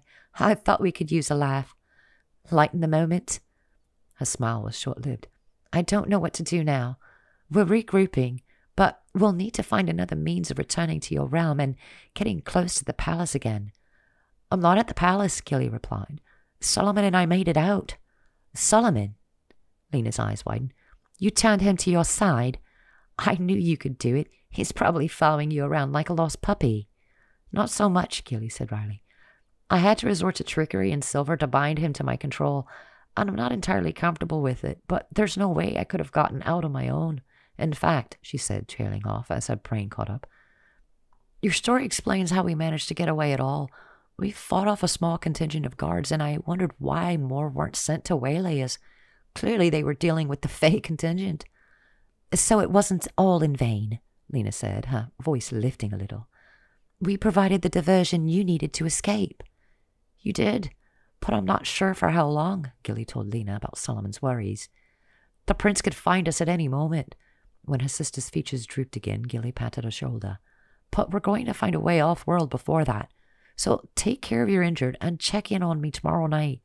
I'll try to sleep at the same time. I'll let you know where I am then. Gilly smiled at her sister, trying to convince her sister that she was going to be around tomorrow night. I'd better try harder to convince myself. Chapter 6.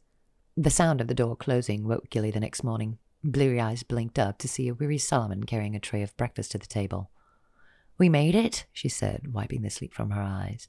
Eat quickly, he said, motioning her to the table. There are rumblings of the prince roaming the city last night. Who told you that? She asked, stretching and climbing out of bed. Your girlfriend, the innkeeper? His tired face broke into a grin. Somebody's jealous. He sat at the table and held up a biscuit. Unlike last night's fare, it didn't look burned. And yes, she told me all the gossip while she was trying to tax my coin purse with a 4 silver breakfast. Gilly blew air out between her lips. The woman is ridiculous. She took the seat across from him and picked up a biscuit of her own. I refuse to believe she baked these. She took a bite and chewed, her stomach letting out a cheer.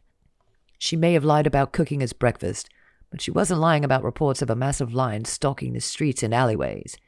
He made quick work of his breakfast and leaned back, looking out the window. I'm frankly shocked that he hasn't located us yet. He should be able to show up right in front of me with little effort. Maybe he's exaggerated his powers, Gilly said with a shrug, chewing contemplatively.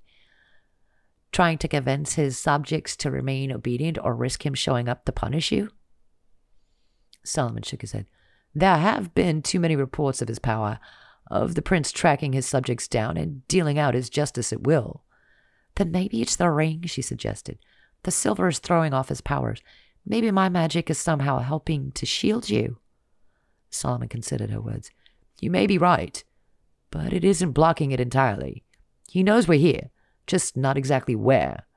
We need to find someone to teleport us off-world. I've been thinking about that, or more accurately, dreaming about it. Gilly had decided not to fill the dev in on her dream, since the information he'd fed her was now in doubt. I don't feel safe trusting myself to another teleporter. We struck out repeatedly last night, and like you said, no one is going to be eager to go against the prince. What choice do we have? How else are we supposed to get away from this realm and the prince who rules it? Ritual or magical substance, Gilly volunteered.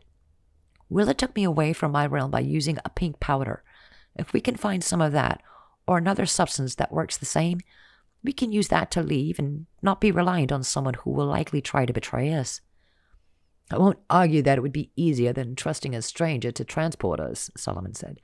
But I haven't heard of a substance that allows you to travel between worlds. I don't have the faintest hint of where to find a shop that would sell anything like that. Why not ask your girlfriend? She said in a teasing tone that made him laugh. Speaking of, he said, standing and walking into the hall, then returning with arms full of fabric, I've convinced the innkeeper to sell us these. They're cloaks that other guests left behind. He tossed one in her direction, and Gilly caught it.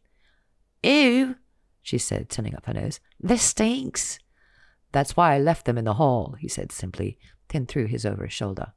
Hold your nose and put it on. Now we'll look like everyone else. Gilly struggled into the cloak, lifting the hood and standing. She tucked a biscuit in her pocket and followed the dev out the door. Gilly's feet hurt. It was afternoon, and they'd spent the day going from shop to shop, ducking down alleyways and staying out of sight. At times they could hear commotion in the distance, but she hadn't heard any roars, which made Gilly wonder if the prince was no longer making use of his lion form. Still, there was an atmosphere of tension stronger than before, running through the city. Before they left, Solomon had charmed a list of possible retailers out of the innkeeper, who had done her best to make him pay a handsome price for her information. So far, nothing had been worth the 5 gold pieces he'd handed her. There were a lot of charlatans in Beryl, Gilly had realized after a morning spent searching in vain. Plenty of peddlers promising all sorts of wonders. Magical stones that can grant your fondest wish, a potion to bring you instant wealth, love charms by the barrel. But Solomon's imposing presence had kept any clerk from selling them a magical teleportation potion. He was intimidating, she knew that. Any clerk that sold him bunk would be facing a very irate customer afterwards. So they'd been told repeatedly that no one had any knowledge of such a substance. It seemed there was a certain sort of honor among thieves, at least where a muscle-bound dev like Solomon was concerned. Gilly tugged on his cloak, causing him to pull her into an empty alley. "What is it?" he asked, his eyes constantly scanning the people passing by. "I'm hungry. We should grab a meal and get off our feet." Solomon's forehead wrinkled, but he let out a sigh. "I saw a restaurant up the street. As long as we sit away from the windows, we might be okay." The restaurant turned out to sell dumplings. Solomon purchased several varieties and brought the dishes to a small table hidden from the windows by a privacy screen. Picking up a small pitcher from the table, he drizzled a dark sauce over his. "Try it," he said, forking the dumpling and holding it up to her mouth. Gilly blinked in surprise, but opened her mouth and let him place a dumpling gently inside it. She chewed, then nodded in appreciation. "It certainly beats the food at the abbot's teeth." They ate in silence, Gilly too relieved to be off her feet and filling her belly to waste time on words. She was chewing her last dumpling when there was a rattle of plates, then a crash in the kitchen. Solomon was on his feet and heading in that direction a second later, and she jumped up and followed him, still chewing. He peered into the kitchen, holding his hand up to her to stop her forward movement. Gilly could hear voices coming from behind the swinging kitchen door. "I saw him," came the wobbly voice of what sounded like a young male. "He was horrible." golden eyes that seemed to look right through me. She sidled up closer to Solomon so she could see through the crack in the door with him. There was a youngish male demon, his horns still short and stubby. His hand was on his heaving chest. He's just as fearsome as everyone says, but what is he doing here? I heard he was looking for someone. This came from an older female demon who was manning a large wok over a ring of fire. Must be an off-worlder, the male replied. Otherwise that someone would have been found already. The demon shook his head, shivering. I'm glad the prince guards his territory so jealously. Can you imagine teleporting there by accident and finding yourself close to the prince's keep? Gilly's eyes widened and she took a step back, digesting what she just overheard. So the prohibition was real and not just something Solomon made up. She felt foolish for distrusting him. Solomon jerked his chin in the direction of the door, and she followed his suggestion, heading toward the shop's exit.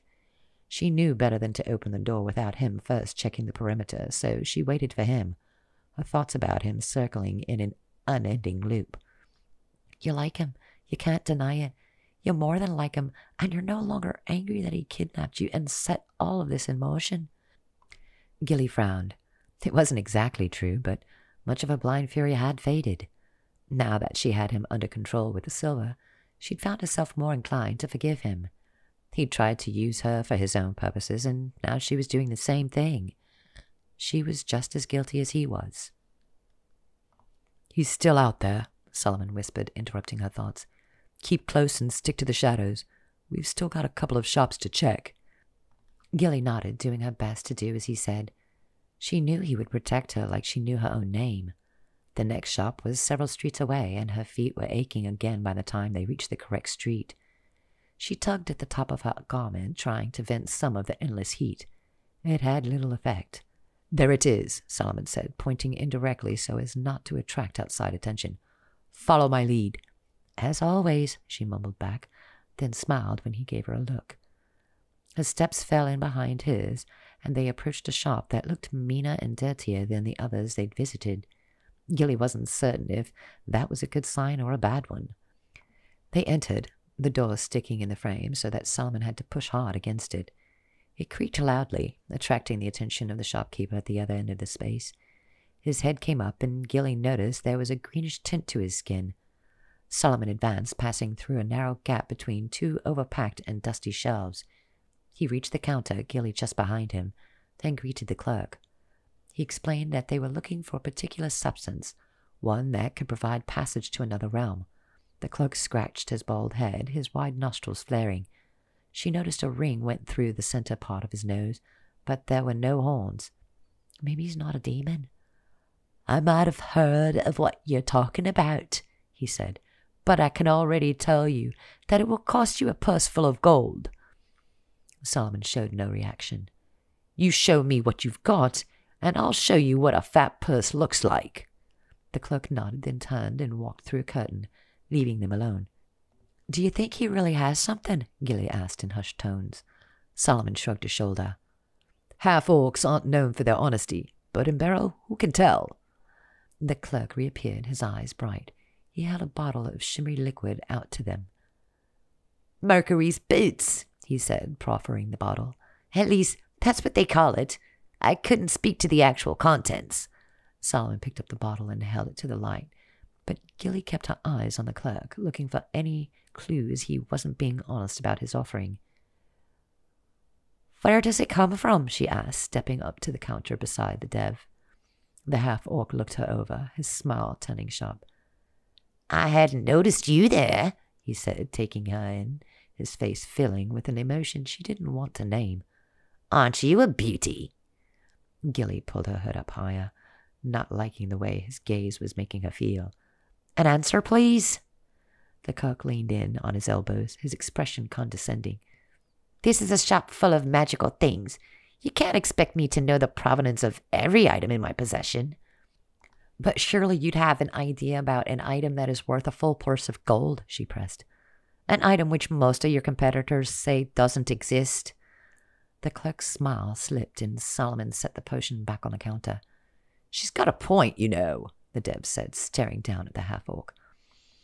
It's reported to be from a stash taken from a recently deceased wizard's bolt hole, the clerk finally said.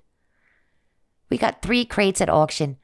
I'm going off the labels the wizard left and what little I've been able to glean from various apothecary guides. You hold the place you want to go in your mind, drink it, and zoom, you're there. A wizard's bolt hole. Gilly could feel hope surging through her, and she stood up straighter. Maybe this thing really does what he says. How much do you want? Solomon asked. The clerk's eyes were glued to Gilly's. Now that I think about it, a purse full of gold doesn't sound fair. Not for something as rare as you say this is. What do you want? Gilly said, trying to hold back her frustration.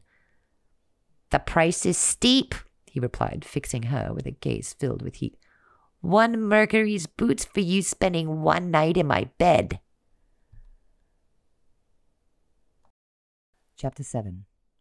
The half-orc's forwardness surprised her. It had another effect on her companion. Solomon stiffened, then reached across the counter lightning fast to grip the clerk by the throat. You'll mind your tongue, or you'll find yourself without it, he growled, his face full of rage. Stand down, Gilly said, afraid of losing the chance of getting out of this leafing realm. When Solomon growled in response, she grabbed his arm and yanked. Let him go! The silver ring around his finger compelled him to obey, and he let go, rattling off a string of foreign curses. You will not speak to her in that manner, he yelled at the clerk, his tone full of menace. And she will never be anywhere near your stinking bed. The half-orc stumbled backwards, his hand going to his throat. You just attacked me in my own shop. His accusation echoed around them, and Gilly knew their chance of a fair exchange was gone. You've seen what he can do, Gilly said, her tone cold. You'd be wise to behave yourself. Drawing on her magic, she used her glamour to make herself look sharper, more imposing, hoping to force him back to the table to make a deal. I know you're using magic, but you're wasting your time. I'm immune, which is why I can work in the shop and not worry about being affected by its products. He looked down on her, scowling. Or its clientele. You're not above exchanging a night in your bed for product, so don't act all high and mighty, she scolded him. How about we forget about your ridiculous suggestion? How much coin do you want for the potion? You seriously think I'm going to sell to you after that little exchange? He laughed, crossing his arms over a muscular chest. He turned his attention to Solomon. Whatever you've got in that purse of yours, it isn't enough. The dev growled in response, lunging forward, and it took all of Gilly's strength to keep him from clobbering the clerk. Look, there's blame on all sides here. We'll give you a pile of coin, you'll give us the potion, and we'll both get what we want. I don't want your coin, he said, turning back to her. And 1 night in my bed isn't enough either. Let's talk about a week. Gilly was tired of negotiating. Her magic might not work on the creature, but her fist would. She swung on him, her knuckles connecting to his wide jaw. The half-orc's head rocked back, and he let out a howl of pain. Hand on the spot she'd hit him, the clerk let out an unexpected laugh. You're a feisty one, aren't you? He looked at her in admiration. How about I take you home to meet my mother? She'll love you. Gilly swung at him again, but this time it was Solomon who intervened. Stop wasting our time, the dev growled, or your mother won't even recognize you when we're finished. Okay, the clerk held his hands up, a wide grin on his face. Take the potion, he said, pushing the bottle across the table toward them. I adore you, he said to Gilly, with his hand on his chest, and I could refuse you nothing. Gilly picked up the bottle, confused. Really? He nodded. Consider this a down payment on our future together. One day you'll come back to me, and I'll worship you to the end of my days. She shook her head, but kept the potion in her hand. Well, thank you, I guess. But I plan to use this potion to leave this world and never return. She turned her back on the counter and headed toward the door, pausing only for Solomon to check the street outside for any sign of the prince. Once outside the door, she held the bottle up to the light. Golden clouds seemed to swirl inside, and the excitement returned. This is it, my way home. Solomon grabbed her arm and pulled her into a nearby alley. Don't wave that around, he said in hushed tones. If it does what the clerk says, that is a valuable potion indeed. And yet he gave it to me, Gilly said, some of the excitement dissolving. Because you besotted him, Solomon said, his expression displeased. as if Gilly had invited the clerk's behavior. "He wanted you and thought this would impress you." "I punched him for Acorn's sake," Gilly said. "How does flinging your fist at someone besought them?" "Don't ask me," Solomon said, but from the look in his eyes, Gilly could tell his words weren't an indication of his real feelings. She saw desire there, barely restrained, and it rattled her. "I don't want to go." The realization filled her, and she was shaken to the core. How could she not want to leave? She was standing in one of the 17 hells, the most heinous worlds in the web. But the more time she spent with the man by her side, the more she could ignore and even accept the world around her. "I have to go," she told herself. "My family needs me. And me and Solomon, that's a non-starter. We've both betrayed each other, and hells, he's still under my power at this moment. I should go now, while I still can, before I surrender my whole heart to the man who calls me a miracle." Gilly couldn't chance any more hesitation. She unscrewed the bottle and brought it to her lips. Picturing the grove inside the palace in Ixaria, she swallowed, emptying the bottle. Solomon's eyes were on her, his face frozen in an expression of loss. "Goodbye," she told him softly, patting his cheek. He looked at her, his eyes like twin flames. Solomon pulled her close until their mouths were inches apart. Gilly held her breath as she felt a warmth start to tingle inside her. "It's the potion," she told herself, "and not the effect he has on me." His lips moved closer, and Gilly knew he was about to kiss her for the final time. It would be bittersweet, she knew, but she wanted the kiss nonetheless. When their mouths were a whisper apart, a pain ripped through her inside so ferocious that her knees buckled. She couldn't hold back the groan that escaped her. Solomon held her, cupping her head in his hands. "What's wrong?" he asked, his face full of concern. "What's happening?" "Am I fading?" she asked as another pain ripped through her midsection. "Am I going?" Her vision doubled, and for a moment she thought the potion was finally taking effect as the world seemed to go dim around her. The dev swung her up into his arms. "You feel like you're still here," he said, his tone filled with emotion. "I'm taking you someplace safe," he said, adjusting her cloak around her. She could feel the motion of his movements, but her eyes fell closed. Pain radiated through every fiber of her being, pain horrible enough that she teetered on the edge of consciousness. "Hold on, Mujisa," he told her, and she could hear the franticness that had crept into his voice. "Don't leave me, not yet." "I have to go," she whispered in confusion, when the agony would allow her to get a sentence out. "I can't stay here with you, even if I want to." "Shh," he said. "Save your strength." Solomon held her closer, and the warmth from his body crept into hers. Another ripple of pain had her clenching her muscles. The anguish peaked, and she lost her battle to stay conscious. Darkness came for her. She wasn't under for long. A voice pulled her back to the present. "What's happened to her?" It was the old innkeeper, the one who was sweet on Solomon. "She drank something that didn't agree with her," he said. "I'll have my room key back." "That's 2 gold, the innkeeper replied, to which Solomon let out a muffled curse, then a promise to return with coin for her once he was able to set Gilly down. "I'll follow you," the innkeeper said, her voice more suspicious than before they'd left this morning. Gilly felt herself being settled on the bed, then heard the clink of coin as Solomon pulled them out of his purse. "One of the shops you sent us to was not a reputable place," he warned. "I wouldn't like to think you'd sent me someplace like that on purpose." "Who, me?" the innkeeper said. Gilly managed to open her eyes wide enough to see the affront on the woman's face. "I'm not one to scare of money foolishly. Perhaps it is under new ownership." She held her hand out for the coins that were still in Solomon's fist. "It was 1 gold last night," Solomon said. "It's 2 gold tonight. Or have you not heard that we've got a royal visitor in town? Drives up the price, don't you know?" "We have nothing to do with the prince," Solomon spat. "Now take your gold and be gone." He tossed the coins at her, and the old woman caught them, then scowled at him. "What a gentleman you turned out to be," she muttered before slamming the door behind her. Solomon turned his attention to Gilly, going to his knees beside the bed.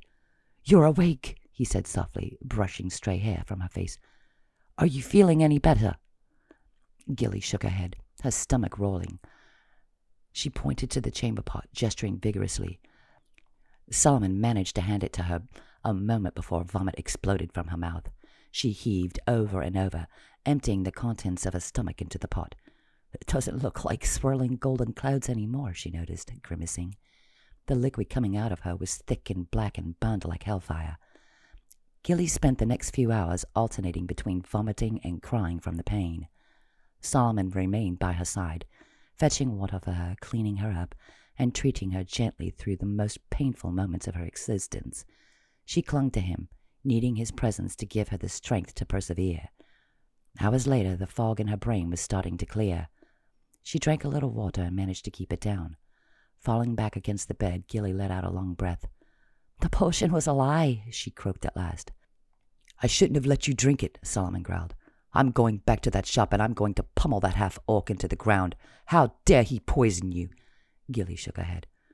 "At least he didn't take your purse and poison me. It's our fault for being foolish enough to trust in a fraud." She ran her hand over her face, exhaustion heavy on her. "I should have known it was too good to be true." Solomon put his hand out, and Gilly took it, allowing him to pull her up into a sitting position. "You're trying to go home. No one can blame you for hoping you'd finally found your exit." Even as he said the words, she could hear in his tone that he'd left some things unexpressed. There was a sudden commotion, the noise carrying through the open windows. There was screams and the sound of a loud roar in the distance. Gilly stood up suddenly, then grabbed her head, almost falling. Solomon steadied her, his expression frantic. "You're not well enough to run." "We don't have a choice." She grabbed her cloak and flung it around her shoulders, trying to block out the nausea flooding her. "I bet it was the leafing innkeeper. She probably sold us out the minute you tossed those coins at her." Solomon peered out the window, watching as a growing crowd streamed past. "He's coming, and there is nowhere in Beryl to hide from him." "Well, we've got to try and find one. Maybe leave the city and take our chances outside the walls?" Solomon shook his head. "He'll cover the ground faster than we could ever hope to." "Well, there has to be somewhere." Gilly could hear the panic in her own voice, but could do nothing to prevent it. "Or are we just going to sit here and wait to be eaten by a giant kitty cat?" "I know of only one place where the prince would never think to look for me, but it has its own dangers," he said, his posture stiff and cold. "Dangers that trump being torn apart by a colossal lion? I don't think so." Solomon gave her a look, one that almost had her abandoning the plan that was forming in her mind. But the roar outside the window, this time much closer, pushed her to push him. "Take us to that place," she said, moving closer. "That's an order." Solomon growled, but he had no choice but to obey. He grabbed her, pulling her into his chest. "Hold on." Gilly gasped as a seeming cloud surrounded her. She was back inside the swirling sands, but this time, instead of barreling his way out of the inn in the whirlwind, the world around them spun inside. Fighting back the urge to vomit, Gilly clung to him and prayed for a refuge. Chapter 8. Gilly could feel a change in the air the moment the sand fell away from them. The suns were still above the horizon as they'd been in Beryl, but she could feel a breeze kissing her cheeks, carrying the fragrance of some nearby flower. It was still hot, as all of the realm was hot, but somehow the air here was more sultry. "Are you okay?" She looked up to see concern written in the dev's features. Gilly nodded. "Where are we?" They were standing on a dusty hillside, looking down on what appeared to be a sprawling compound. "Deep sands. We are on the edge of my family's estate, far in the inner desert of Ahrimanabad." She could tell from his voice that being here was something he did not relish. Gilly looked up at him. "Your family's estate? You said it was the one place the prince wouldn't look for you." He nodded, his expression unreadable. "As I said, this place comes with its own dangers. I hope you'll let me take the lead here. We have to step carefully." The dev raised his hand, waggling the finger where the ring of silver sat. "First things first. We need to hide this from sight, or they'll realize I'm not under my own control." Gilly nodded, weaving a quick illusion to hide the ring from sight. "Is there anything I should be on alert for?" "Everything," he said shortly, then started down the hill toward a row of squat sand-colored buildings. She followed, her eyes adjusting to the lines of heat that waved in the distance, making the building seem like a blur until she was able to focus.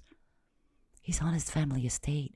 If it were me, I'd be breathing a sigh of relief, but he seems tenser than ever." It was a mystery, one she wasn't sure she'd solve. As much as they'd opened up to one another, there were still many things she didn't know about her companion. Some things he seemed determined to keep to himself. By the time they reached the bottom of the hill, Gilly had noticed that they'd attracted some attention.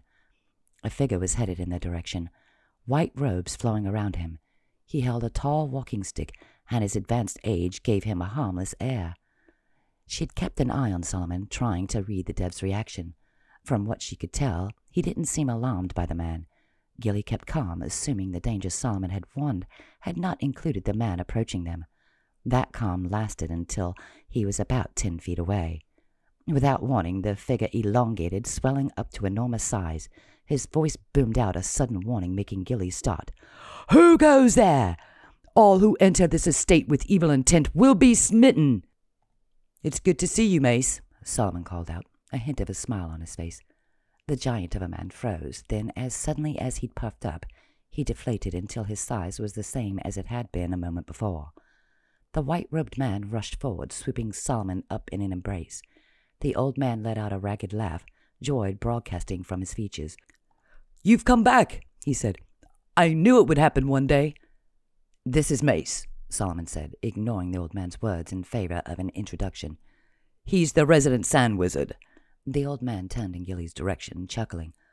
"Not much of a wizard, really. You've just seen my best trick."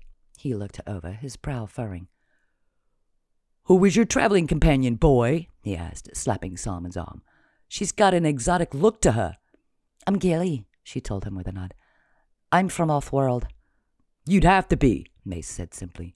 "And you traveled all this way to visit the deep sands?" The wizard looked over at Solomon.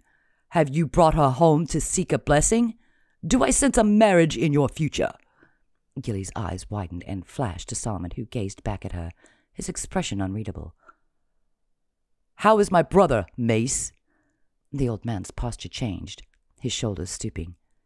"He is as he has always been, a void that can never be filled. Do you not fear his reaction at your presence?" "Maybe you could hide us," Gilly said, giving the old man a sweet smile. "We'll just tough it out in one of the outbuildings until we can depart." Mace shook his head. "I'm afraid his brother would have been alerted to Solomon's presence the moment he set foot on the estate." "You're worried about your brother?" she asked the dev, wishing they'd had more time to discuss this option before their hand was forced by the prince. "But he's your brother." Solomon didn't respond. He stared off into the distance, his eyes on the largest structure on the estate. "We may as well go see him." "You're not being given a choice," Mace said, pointing at a cloud of dust that had risen not far from the structure they'd been studying. Gilly looked through the dust to see liveried men heading in their direction. "I'll take you to them." Gilly fell in line behind the old man, regret bubbling inside her. Did I make the wrong choice, forcing him to bring us to his home, to a family that may be a bigger threat to him than the most powerful being in the realm?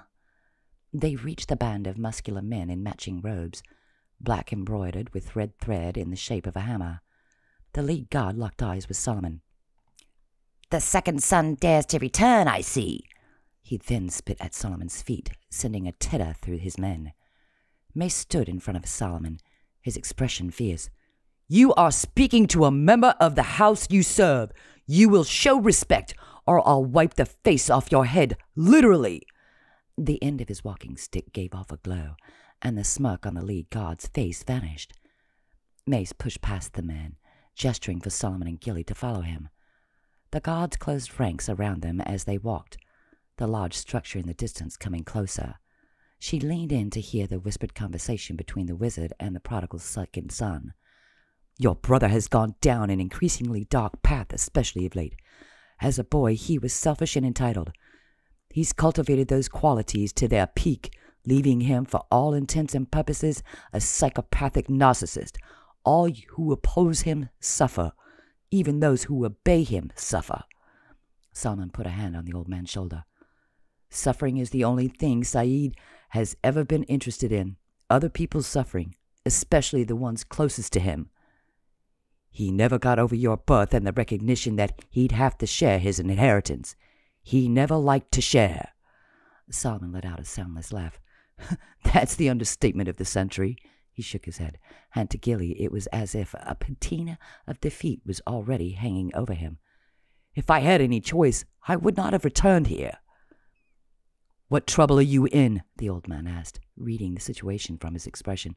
"It must be pretty awful if Saeed is your alternate choice." Solomon's eyes flashed to Gilly, and she looked back, holding her breath to see what Solomon would share with this man, whom he'd known during his formative years. "An error in judgment landed me on the wrong side of Araman." Mace forced air through clenched teeth. "Scorching sands!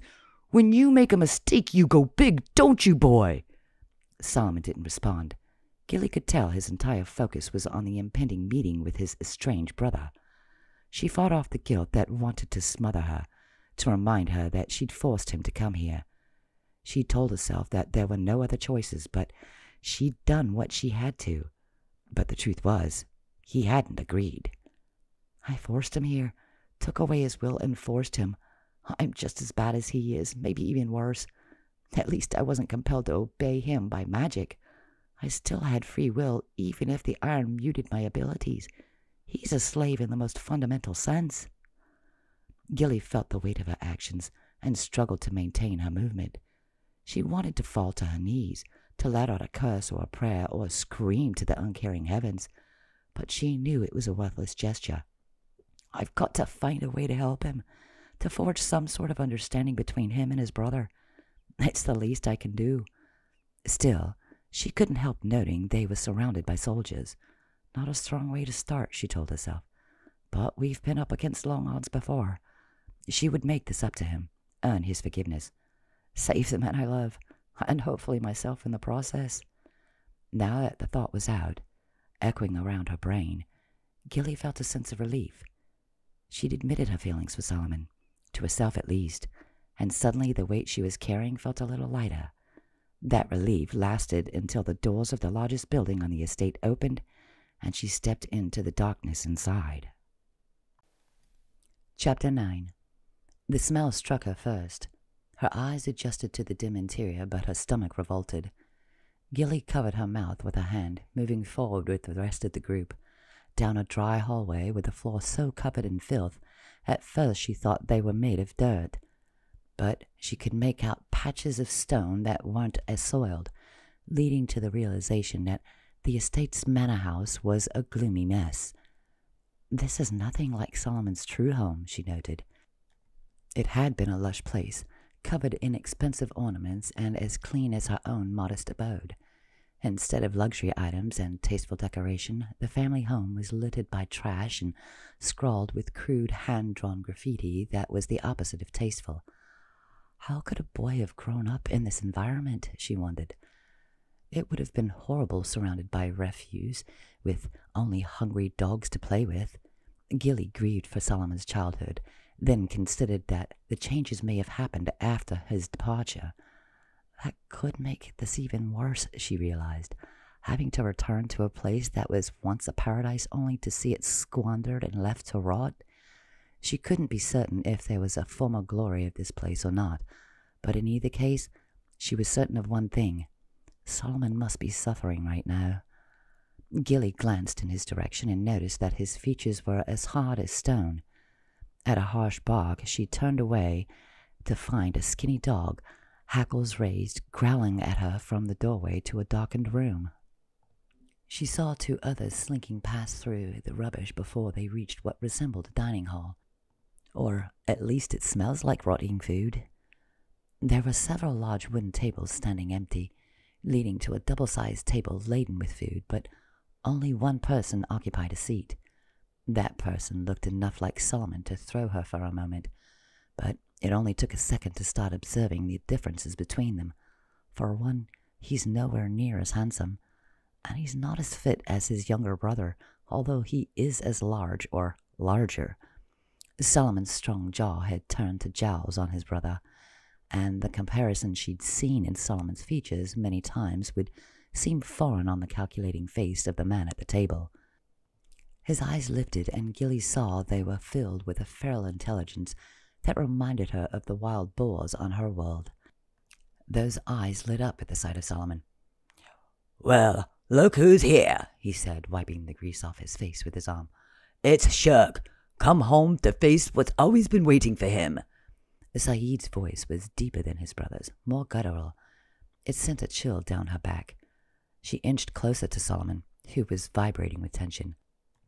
"I have come to ask for a night of shelter in one of the outbuildings. Tomorrow we will be on our way." His brother ignored Solomon's words. He stood, dropping the morsel he'd been holding. "I've been waiting for the day my darling brother comes home to reclaim his birthright." Walking around the edge of the table, he cut the distance between them in half. "Part of me thought you didn't have it in you, but then again, you've always been so self-righteous. I knew you couldn't resist coming back to make a principled stand." Saeed's tone was almost gleeful, and she could see the muscles in Solomon's neck tighten. Gilly silently applauded the calm that somehow remained in the dev's tone. She wanted to drive a spear through his neck, like she'd done to the mad boar that had menaced their village for a season. "I'm not here for that. I only want permission to spend the night in an outbuilding. I'll leave without talking to anyone. I won't take anything with me. You have my vow." Laughter boomed from the estate's owner. "I won't fall for your tricks, Shirk. Not like before, when you escaped leaving a trail of misery behind you. Remember that?" Gilly's brow furrowed at the repeated use of the name Shirk for Solomon. Perhaps it's a family name, a term of endearment? But nothing the creature before them said he was capable of any form of affection, including a name. "Just one night," Solomon repeated. "No," Saeed said, his grin growing. "Oh, no. Whatever has driven you here, whether a desire to reclaim your inheritance or something else, in the end, it doesn't matter. It will end the same for you, and I'll finally finish what I should have so many years ago." Gilly could see that practicing such restraint was taxing Solomon greatly. His hands were clenched into fists, the muscle in his jaw tight. She wasn't sure how much longer he could hold out against his older brother. She thought about interrupting, about acting as a distraction, but she knew Solomon would not appreciate any interference from her. So she was forced to watch as Saeed needled his brother like poking an insect with a pin, just to see it twitch. "I want nothing to do with my inheritance," Solomon said, his voice low and earnest. "I can't be away from this place quickly enough. Just grant me one night and I'll be on my way, never to return. Just this one boon to make up for a childhood of deprivation. Grant me that, at least, please." Gilly wanted to move closer to Solomon, to wrap her arms around his and lend him her strength, but she wasn't certain such a display of closeness was wise. Holding her tongue and her actions made her shake, having never been good at biding her time. She preferred direct action, and the action this guy needs is a swift kick in the most vulnerable parts. She had no idea what Solomon had experienced in his childhood, but if this man was his brother, and the state of the estate he lorded over was any indication, Gilly knew it couldn't have been an idyllic time for the dev. "So you can't wait to leave," Saeed said, crossing his arms and mulling the thought over. "That means whatever drove you here must have been terrible indeed, but you were a fool to think this would be the softer option." Their unwilling host lifted his hand, motioning with 2 fingers to the guards surrounding them. "You were an even bigger fool to assume I would allow you the freedom of my estate. I'll let you stay, and not just for a night. You've got years of punishment ahead, years to atone." The guard nearest Solomon reached for his arm, but Gilly slapped it away, shoving the man backward. "Stop!" she shouted, her voice echoing through the large chamber. "There is no need for squabbling. You're family. You shouldn't treat one another like this." Solomon's brother turned his eyes to her for the first time, drinking her in with a bemused expression. "And how do you think I should treat old Shuck there exactly?" he asked her. "As all families should treat one another, with mutual respect and compassion. You should be able to come to a reasonable compromise with no one having to atone through punishment." Her chest was heaving, the breath sawing out of her. She looked to Solomon's face, but couldn't read his stony expression. I held my tongue for as long as I could. Someone had to save this farce, and since I got him into this— "Mutual respect and compassion?" Saeed doubled over in laughter, making a big show for the guards gathered around him, who began to join their master. Gilly frowned in disappointment, realizing how foolish she sounded. "Just because you mended your relationship with your sister doesn't mean a lecture from you is going to heal someone else's dysfunction." "Your woman has some backbone, shirk," Saeed said, licking his greasy lips. "I'm not his woman," Gilly said defensively, unable to stop herself. "I am a Sigila of the Fae, member of the Winking Hand, and chief warrior of the Wildlings." She stood straighter, hoping to cut an imposing figure. Saeed's eyes widened, and he swept into a bow. "Forgive my rudeness, Your Excellency," he said before bursting into another deep belly laugh at his feigning being impressed. When the guards joined him in laughter, Gilly considered casting a spell on the whole group. She could rain down lightning, blasting the expression off every face in the room. But as her power began to fill her, she hesitated, anxious not to push things to the next level. So far, all Saeed had lobbed were insults. He'd promised punishments, but had yet to dole them out. "You can stay," Saeed said, pointing at her. "If you like, I'll allow you to warm my bed." The dev licked his lips again, filling Gilly with revulsion. "Never," Gilly said, her tone like jagged pieces of broken glass. "Fine. Then you'll join my brother in the dungeon and under the lash." The guards closed in again, and Gilly reached for her power, only to lose it again at the monstrous roar that poured from Solomon. Chapter 10. Bodies flew backwards out of the loose ring that encircled them as Solomon reacted with rage. Gilly ducked to allow one of the guards to tumble backwards over her, his face hitting the stone floor with a hideous thwack. She clutched at her powers, ready to rally them to Solomon's aid. Escape was his aim, she assumed. The idea that Saeed would let them stay overnight was no longer viable. That was obvious. Gilly didn't relish the idea of being locked away so soon after escaping what would have been eternal imprisonment in the prince's clutches. But it wasn't escape that looked to be on her companion's mind. Solomon wanted revenge. He made short work of the guards, who soon lay bleeding and groaning in every corner of the room. Gilly glanced up when Saeed started a slow clap, finally impressed. Her insides burned with anger for Solomon. He has every right to want revenge on his brother, she thought, biting her lip. She remembered the way her need for vengeance against the stone dwellers had smoldered inside her for years, how she'd carefully tended the coals of that need until the opportunity had presented itself. By the time that had happened, Lena had come along and changed everything. It wasn't until then that Gilly realized revenge might have kept her going, but in the end, it hadn't been what she needed. Not that I expect Solomon to be able to reconcile with his brother, she thought wryly. Our situations, for all their similarities, vary in some key ways. "Well done, little brother," Saeed said, his clapping trailing off. "But I'm afraid I've been preparing for your arrival for some time. Whatever you're planning, I will easily put a stop to." "That's where we are different," Solomon snarled. "I haven't been planning anything. I've put you and this place out of my mind. You're the only one obsessed with my return. What's wrong, brother? Did you miss me?" Saeed's lips curled, but his smile stayed in place. Lifting a hand, he casually bent it backwards, then curled his fingers. Immediately, the sound of echoing footsteps sounded from deeper in the manor. Gilly moved closer to Solomon, energy crackling at her fingertips. She wasn't going to be caught unaware by whatever massive beast was headed in their direction. There was a wide archway at the other end of the room that led to the kitchens.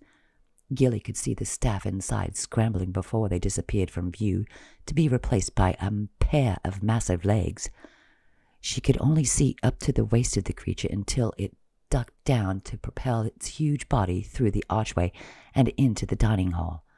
The body straightened, stretching to its full height of over 10 feet. Gilly's eyes widened at the sight of the giant, attired in homespun clothing with shaggy brown hair and a matching beard. "Saeed has a pet giant?" Letting out a sigh, Gilly accepted that their escape had just become that much tougher. "Of course he does." Solomon made the same surmise she had and let out a growl, quickly expanding to his own monstrous form. Muscles bulging, veins throbbing, he looked up at the giant bearing down on them and gave a ferocious roar. It was Gilly, however, who threw the first blow. Her frustration at the never-ending challenges facing them broke from its restraints, and she lobbed a fireball from her fingertips, watching it arc across the distance between herself and the giant. It hit the creature's face and exploded, and Gilly held her breath, expecting to see its singed face and smoldering beard. Instead, the giant laughed, completely unscathed. It took a resounding step ahead, causing the floor to shake. Solomon lunged forward, wasting no time in going on the offensive. His massive fist swung outward, a blow aimed at his midsection. The giant let out a grunt at the impact, but quickly followed up the attack with one of his own. A backhand to the face sent Solomon stumbling. Out of the corner of her eye, Gilly saw Saeed pull a blade from behind his back and maneuver toward his brother, who was distracted by the giant. She moved to block him, her hands glowing red in warning. Saeed scowled at her, his efforts to stab his brother in the back defeated. But Gilly knew she'd have to keep her eye on him, as much as she wanted to give all her focus to the battle between the dev and the giant. Solomon summoned his sands, and they swirled around the giant, blocking the dev from view. He kicked out one of the giant's legs, then swung around to pull him down. The entire manor seemed to shake with the weight of his body when it hit the floor. The creature's beefy arm came down to encircle Solomon's neck, squeezing tightly. She watched the dev struggle, his monstrous features turning red. Gilly moved in on the giant, grabbing him by the shoulders and channeling magical energy through him. It should have shocked the creature and forced it to loosen its hold, but her magic once again had no effect. Screaming in frustration, she resorted to brute strength, wrapping her legs around the giant's neck, choking him as he was choking Solomon. Her thigh muscles burned with the effort, but she continued to squeeze and squeeze. Giving a mournful cough, the giant finally released Solomon so he could deal with the Fae. A hand bigger than her ribcage plucked at one of her legs, using it to launch her across the room. Gilly hit a table and slid across it, landing in a heap on the floor. She heard Solomon's snarl of rage, then the fury of his blows. Picking herself up, she limped back to the fray, her eyes searching for Saeed. He'd retaken his seat at the long table and was munching on what looked like the wing of a cooked bird. Their host had become the ultimate spectator, and Gilly wanted to treat him to a little sport of his own. But she had no time for the distraction. Solomon's blows were being turned back. The dev faced a strength greater than his own, and for the first time since arriving on the estate, Gilly felt real clenching fear. My magic might not work directly, she thought, spying a sad-looking potted palm in the corner of the room, but maybe an indirect method is what I need. Although the palm was a stubborn remnant from a better time, when the estate hadn't been polluted by its new owner, it at least provided an opportunity to test a theory. Having inherited the ability to make things grow from her mother, the Fae Queen Elspeth, Gilly focused her energy on the palm. Moments later, stringy roots burst from the soil in the pot, elongating until they touched the floor. The roots pulled there until there were enough of them to collectively lift the pot. 100 pale little legs carried the pot across the floor toward the giant's back. Saeed's head turned when he caught sight of the plant. His eyes narrowed, and he gave Gilly a shake of his head, but he did nothing to stop the tree's advance. The palm was silent in its advance. The pot less than an inch above the ground, the roots careful not to let it drag. She manipulated its course until it had snuck up on the enemy and was within striking distance. The roots moved in coordination to bring the pot down sharply on the floor, shattering it and freeing the plant inside. The roots, now able to move without restraint, quickly climbed the giant's back, pulling themselves towards their target, the giant's massive head. Gilly saw confusion enter the creature's face, distracting it enough for Solomon to land a blow to his jaw. The intensity of the hit almost dislodged the plant as well, but enough roots managed to cling to his clothing that Gilly could continue their ascent. She aimed her strike for his face, hoping to catch him as he was rebounding from Solomon's punch. The roots made it to the giant's head and encased it, hundreds of fibrous white tendrils blocking his eyes, driving themselves into his ears and filling his nostrils and mouth, forcing their way inside. The giant let out a ghastly moan of agony, but it was swiftly blocked out by the roots tunneling into him, filling his insides with their fibers. Solomon looked at her in awe, but it was when she saw Saeed's reaction that Gilly soared with pride. "He's afraid of me, afraid of what I can do." The giant lurched, then toppled over, hitting the ground hard enough to knock debris from the walls and ceiling. He lay there unmoving, the only sound in the cavernous chamber the heavy breathing of Solomon, who was still reeling from combat. Gilly put her arm around the dev to steady him. "He's dead," she said softly, "but we aren't out of this yet." Solomon looked at her, his eyes filled with an unnameable emotion. Gilly hated to turn away from that look, but she couldn't leave her back to the one determined to stand against them. Saeed sat quietly, his elbow on the table, chin resting on his fist. It was not the reaction she was expecting. Gilly stepped forward, ready to push the negotiation to demand their release. Before she could speak, the body of the giant started to move. He wasn't regaining his feet, but his head was slowly and jerkily turning itself to the side. It finally managed to lay its ear, still bulging with roots, against the floor and face Solomon and Gilly. She felt a chill at the sightless eyes staring at her, but what happened next floored her. Roots were expelled from the nose and mouth of the dead giant, Gilly having released her spell earlier when she'd thought the creature vanquished. The last several inches of the white roots were stained red with the giant's blood, and when they fell away, they splattered fine red droplets across the dusty floor. "What's happening?" Solomon whispered, confused. Gilly shook her head, indicating her lack of knowledge, unable to pull her eyes away from what was taking place before her. The roots dislodged, a burnt orange smoke poured from the nose and mouth of the dead creature, rising above it and massing into a single cloud. A moment later, the cloud resolved itself into the figure of a man. The figure was laughing as it solidified before it became fully flesh. The man stood on the giant's chest, the toes of his shoes curving back in ancient fashion, the fine silk of his outfit out of place against the filthy state of the dining room. He sported a head shaved bald and shining as if polished, except for a braided topknot and eyes rimmed with kohl. His pointy beard and thin mustache, the same dark color as his hair, was carefully styled. The stranger crossed his arms over his chest and smirked at the pair of them. Solomon put a hand over his face, wearing defeat like a cloak heavy enough to pull him down. "Jinn," he muttered, the word coming out sounding like a curse. Gilly blinked up at him. "What's that?" The dev had no time to answer. The jinn filled with light, his bronze skin starting to glow, and energy shot toward them, hitting Gilly and making her gasp. The air was stolen from her lungs, her body temperature dropping. "I can't move," she realized when she tried to open her mouth. "I can't move, and I can't access my magic. What is this jinn? How can he—" Her thoughts cut off suddenly, and Gilly tumbled into darkness. Chapter 11. "Sister!" The word accompanied by a gentle shaking. "Sagila, are you there?"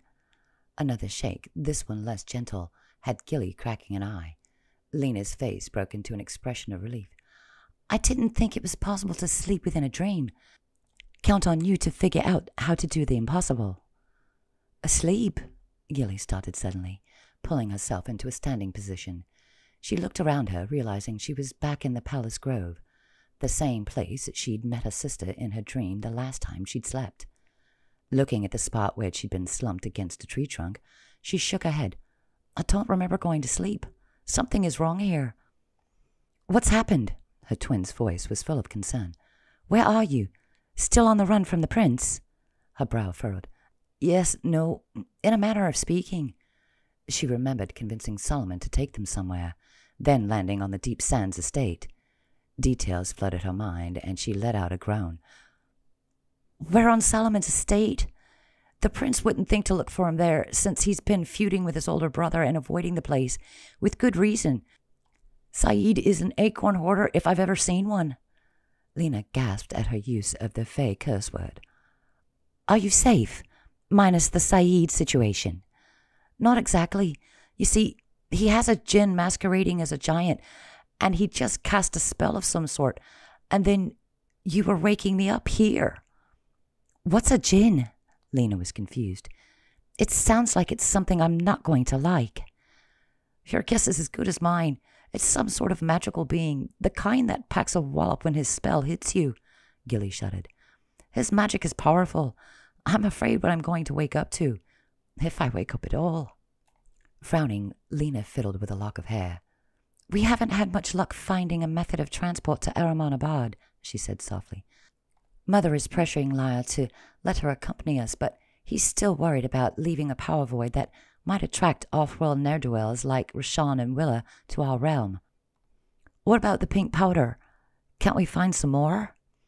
Kingsblade are scouring the realm for anything that would allow us to travel, including the pink powder, but so far we've come up empty.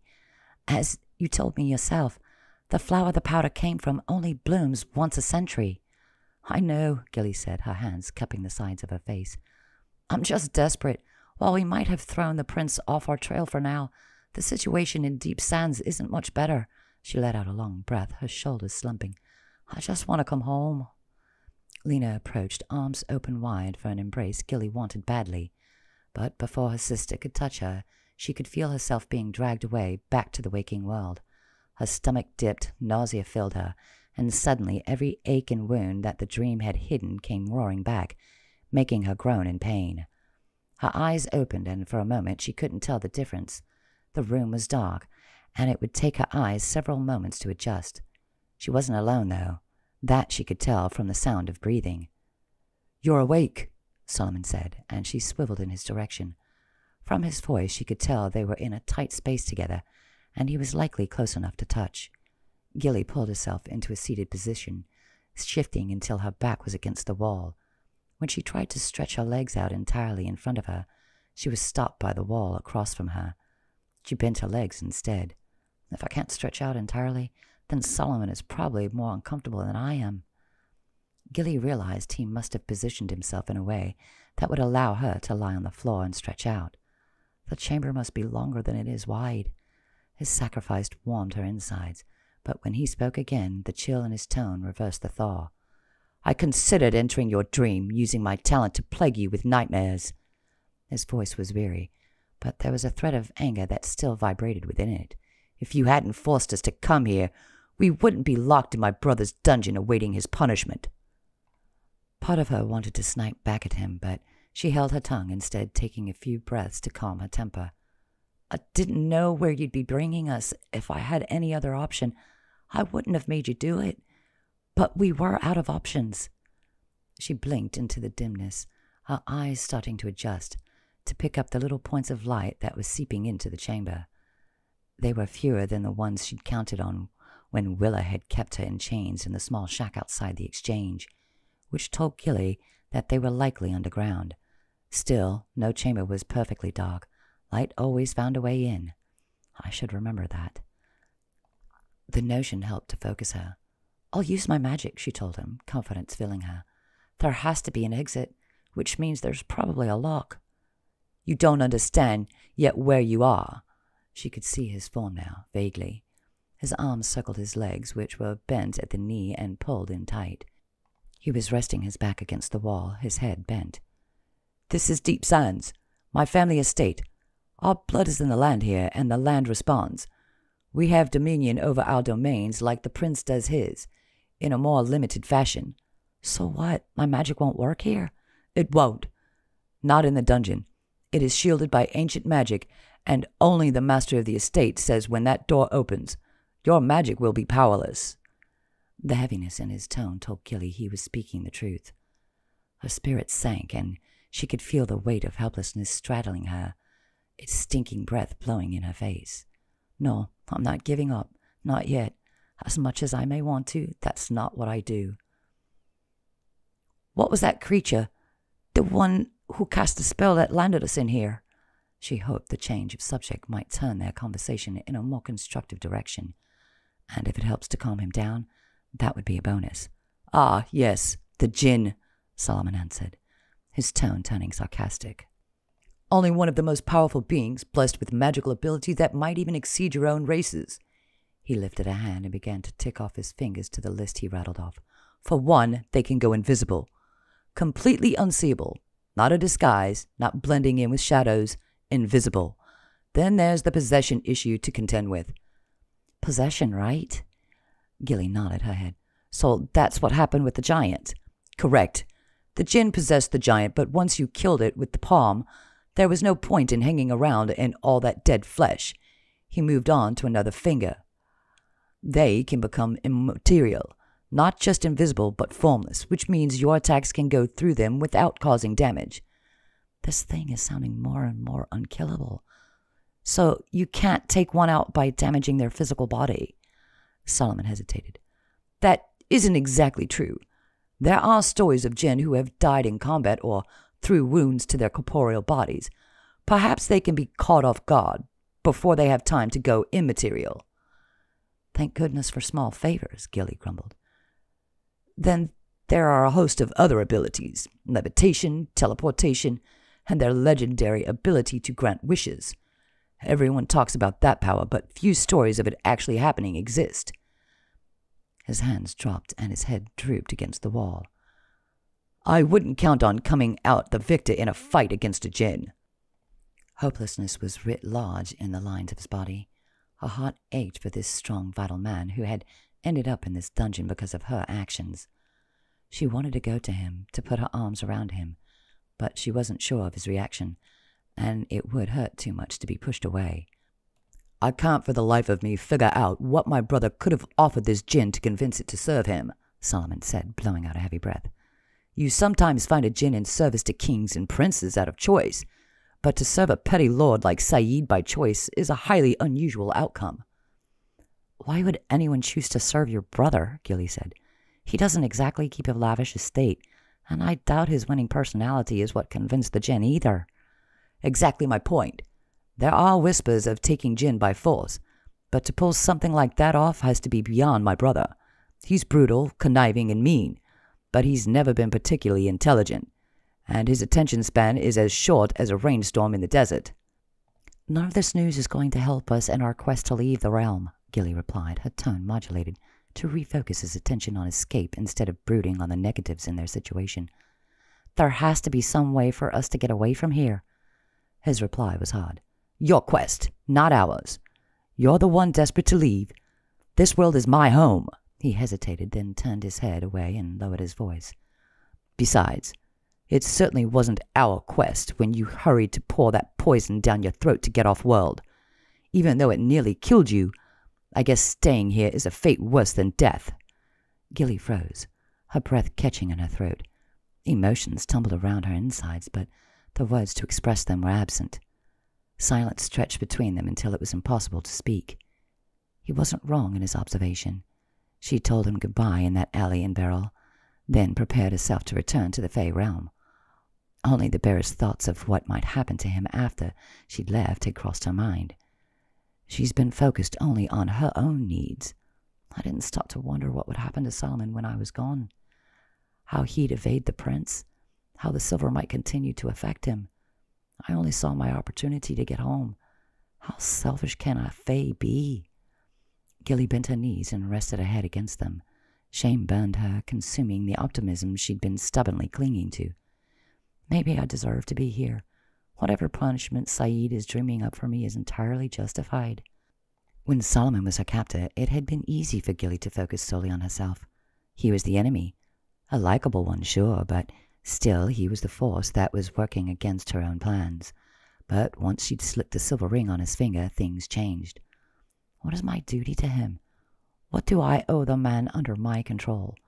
These questions had no easy answers, but the hottest question of all had become the most personal. What will it feel like to leave him behind? Gilly had been blindsided by their connection. The more they were together, fighting as comrades, delving deeper into one another's backgrounds and perspectives, the harder it had been to remember that Solomon didn't share her goals beyond the immediate need for survival. I love him, but he's still an enigma. And the chances that he feels the same about me, well, they're apparently about as good as my chances of getting out of this leafing dungeon. In the distance, she heard the sudden creak of doors opening. Footsteps headed in their direction, and Gilly sat up straighter, her ears pointed in the direction of the faint noises. "Someone is coming," she whispered. The footsteps stopped, and this time the sound of the door opening was accompanied by the appearance of light, which had Gilly blinking her eyes. The chamber illuminated suddenly, and when her eyes adjusted, she realized that the end of the room opposite her was actually a set of rusting bars. On the other side of the bars, the wizard Mace approached, flanked by 4 guards, 2 of which held torches. The wizard's face was tinged with sadness. "It's time for your punishment." Gilly came to her feet, readying her powers. Solomon might think they didn't stand a chance, but she intended to be ready if the chance to escape presented itself, even if I have to leave the dev behind. Chapter 12. The wizard moved forward, placing the end of his staff against the metal lock. It opened, and Gilly realized the old man must have the blessings of his master to be able to unlock their cell, if what Solomon told her was correct. And he don't know. This is the family dungeon. The guards flooded into the cell, the wizard stepping in behind them. Gilly noticed that one of the men was the captain who'd given Solomon the business when they'd arrived at Deep Sands. He was fondling the sword hilt at his belt, waiting for an excuse to use his weapon. He's not going to get it, Gilly thought, her anger rising. The dev's deterioration into bleakness had brought on a burst of intense protectiveness, and she would be damned if she'd let any one of Saeed's lackeys lay a hand on him. Before she could test whether her magical powers worked enough to take out the captain, the experiment became moot. Mace had trailed behind the guards for a reason, it appeared. The old wizard lifted his staff, the tip of which began to glow red. 4 balls of light fired from his staff, hitting each of the guards in the back and freezing them in place. "We don't have much time," he warned, as he pushed between 2 of the guards to stand in front of Solomon. "They'll be held fast for several minutes, and once they can move again, their memories will be blank for several more. But before long, they'll remember what they're about and come after us. We've got to act fast." "Thank you," Gilly said, moving to embrace the wizard. "We'll be off your hands as quickly as our feet will carry us." Mace looked startled by her words. He took a step back and again addressed Solomon. "Myself and others under your brother's control have been praying for the day that you would return, the second son, here to smite Saeed for his crimes against you. I wasn't lying when I told my brother that wasn't what I am here for," Solomon replied softly. "I had no choice in coming here, but I can choose to leave." The wizard was stunned. "Surely you've been thinking about this day since you escaped this place while still a boy. This is your birthright, the one your mother died to keep for you." "The only rights I trust are the ones I can claim for myself. My brother controls these lands, and although I can't say I approve of the way he runs it, I have no desire to overthrow him. I just want to be away from this place." The old man staggered backwards, hurt plain on his face. "You can't mean that. You can't abandon us to eternity under that monster of a master." Guilt filled Gilly at being wrapped up in the tragedy taking place before her. Her heart went out to Mace and the others like him on the estate. She'd spent less than a half hour in the man's presence and had realized the true nature of his character. Anyone who was forced to serve Solomon's brother would be well acquainted with misery. "Ask my brother. He'll tell you my birthright never existed. Every mote of dust in Deep Sands belongs to him and him alone." Gilly rounded on Solomon, her temper breaking its restraints. "You're acting like a child," she reprimanded, unable to square this behavior with the man she'd come to know. "Your people are begging for your aid, yet you refuse to help them? That is not right." "What do you know about it?" he spat, his voice low, his tone callous. "You come from a realm of peace and plenty, and your family holds the crown. Well, you're in a hell realm now, and the rules here are different. Suffering is sown into the landscape." "I don't know what I've done to earn your contempt, Dev, but you're certainly earning mine now." Bristling with anger, she took a stand. "When your people need you, you don't have the luxury of walking away. A lord's duty is to relieve suffering, not enable it." "The only duty I have to this place is to die. Is that what you'd prefer?" The old wizard raised his hand. The gods will awaken soon. Whatever your choice, we should leave this dungeon. There's no point, Solomon said, still seated. Leave me here to rot. The only thing this trip home has proven to me is that I'm unfit to lead. So go. Find your way off the estate and out of the realm. Leave those of us who deserve our fates to fester in hell. Gilly's jaw dropped. I've never heard a bigger pile of dung than that little self-pitying display. You're going to get up and deal with this if I have to use the silver to compel you, so get up, now. Solomon climbed to his feet, a scowl on his face. She could hear his muttered curses, but she didn't care. If he wants to act like a child, I'll treat him as such. Gilly couldn't understand his fatalistic bent. Even when he'd been sure the prince was going to catch them, he hadn't given up. What was it about this place that had so warped the dev's perceptions? It wasn't the time for answers, unfortunately. Lead the way, Gilly said, motioning to the wizard, and Mace did as she bid, with a stiff nod. Solomon followed behind, Gilly using the power of the ring to compel his feet forward. They headed down a dark hallway carved out of dirt, the light from Mace's staff barely illuminating the space. She wasn't comfortable with that fact, but she wasn't going to leave him in the dungeon like he'd suggested. It doesn't matter, she told herself. We had to get out of there before the guards woke up and stopped us. Solomon will regret his words soon enough, and he'll be the man I know him to be. The raider? An inner voice asked. The slaver. The one who dragged you to the prince's keep to be stuffed and put on display? She closed her eyes for a moment to force the voice away. No, the man who has protected me from untold dangers, the one who helped me fight my way out of the prince's palace, the one who has helped me evade the prince, who watched over me when I was sick from the poison, the one who brought me here rather than surrender me to the prince. But did he choose to do those things, or was it the silver that persuaded him? Gilly was relieved when they climbed a dozen stairs and exited through a door and into the bright midday suns. Mace warned them to keep to the shade of the wide eaves that hung over the dust-colored buildings. Less chance of being sighted, although the guards at this time of day tend to be half asleep or not fully there. They followed the old man as he skipped from shadow to shadow, tucking himself close to the building walls. We were underground longer than I thought, Solomon muttered. The blasted djinn spell was more powerful than I realized. Mace looked back and nodded. The night and half the day passed before I could come for you. And how are you able to come for us? Solomon asked, while they paused at the intersection of several buildings to check for any passers-by. Why hasn't Saeed sent someone after us by now? I instructed some of his serving girls to put a sleeping draught in the food for his afternoon repast, Mace admitted. While he slumbers, we can gather forces in the women's quarters. Absolutely not, Solomon said, with a resolute shake of his head. Not the women's quarters. It's the only place he won't look for you, the wizard pointed out. At least, not right away. No, Solomon repeated. Gilly and I will head for the southern gap. If we start now, we might be able to put on enough speed to evade the djinn when my brother sends him after us. The dev turned to her, gripping her arm.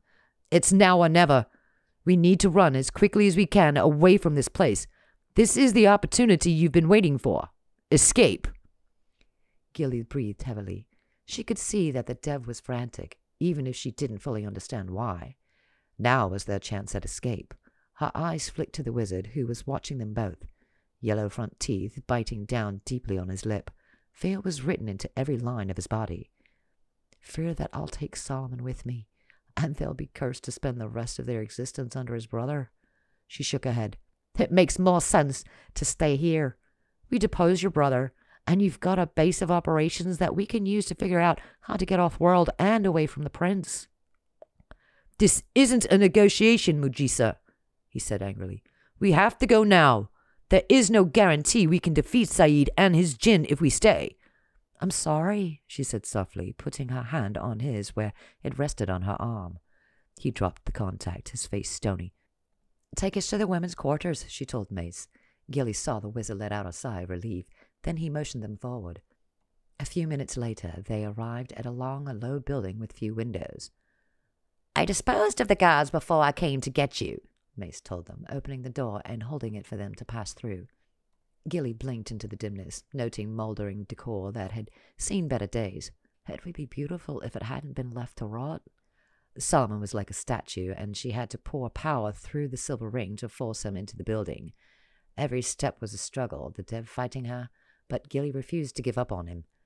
Mace led them down 2 steps and into a wide circular room. Sofas, chairs, and pillows were strewn about, gauzy curtains blowing in the faint afternoon breeze. The area was cleaner than the others she'd seen, and Gilly assumed this might be the place where Saeed's sway was the lowest. She caught sight of a makeshift altar across from her, decorated with withered vines, candles, and small artifacts. At the center stood a painting. Gilly took a few steps closer to see it more closely. It was a portrait of a beautiful dark-haired woman with a soft smile on her bow-shaped lips. In her hand she held something the Fae couldn't quite make out. Gilly bent in closer, then reeled back, a hand clutching her chest. "It's a kitten." She closed her eyes, letting out a heavy breath. Solomon's mother, she told herself, recalling the story he told her about the swamp cat and her kittens. The wizard had said that Solomon's mother had died to protect his birthright. That action must have earned her an altar to honor her, here in the women's quarters. It was a surprise that Saeed had let it stand, but when she turned to Solomon and saw the expression on his face, it became clear why the estate's master hadn't demanded it be removed. He was waiting for just this moment to relish the agony and misery on his brother's features, and I'm the one who brought him to it. Gilly's stomach sank, and she released the power she'd been funneling through the silver ring. If he wants to flee now, I'll let him, she told herself. She had no right to force him to confront his past, she realized finally, guilt consuming her. Instead, the dev fell to his knees in front of the portrait and bowed his head. Defeat and loss the only thing that seemed left to him.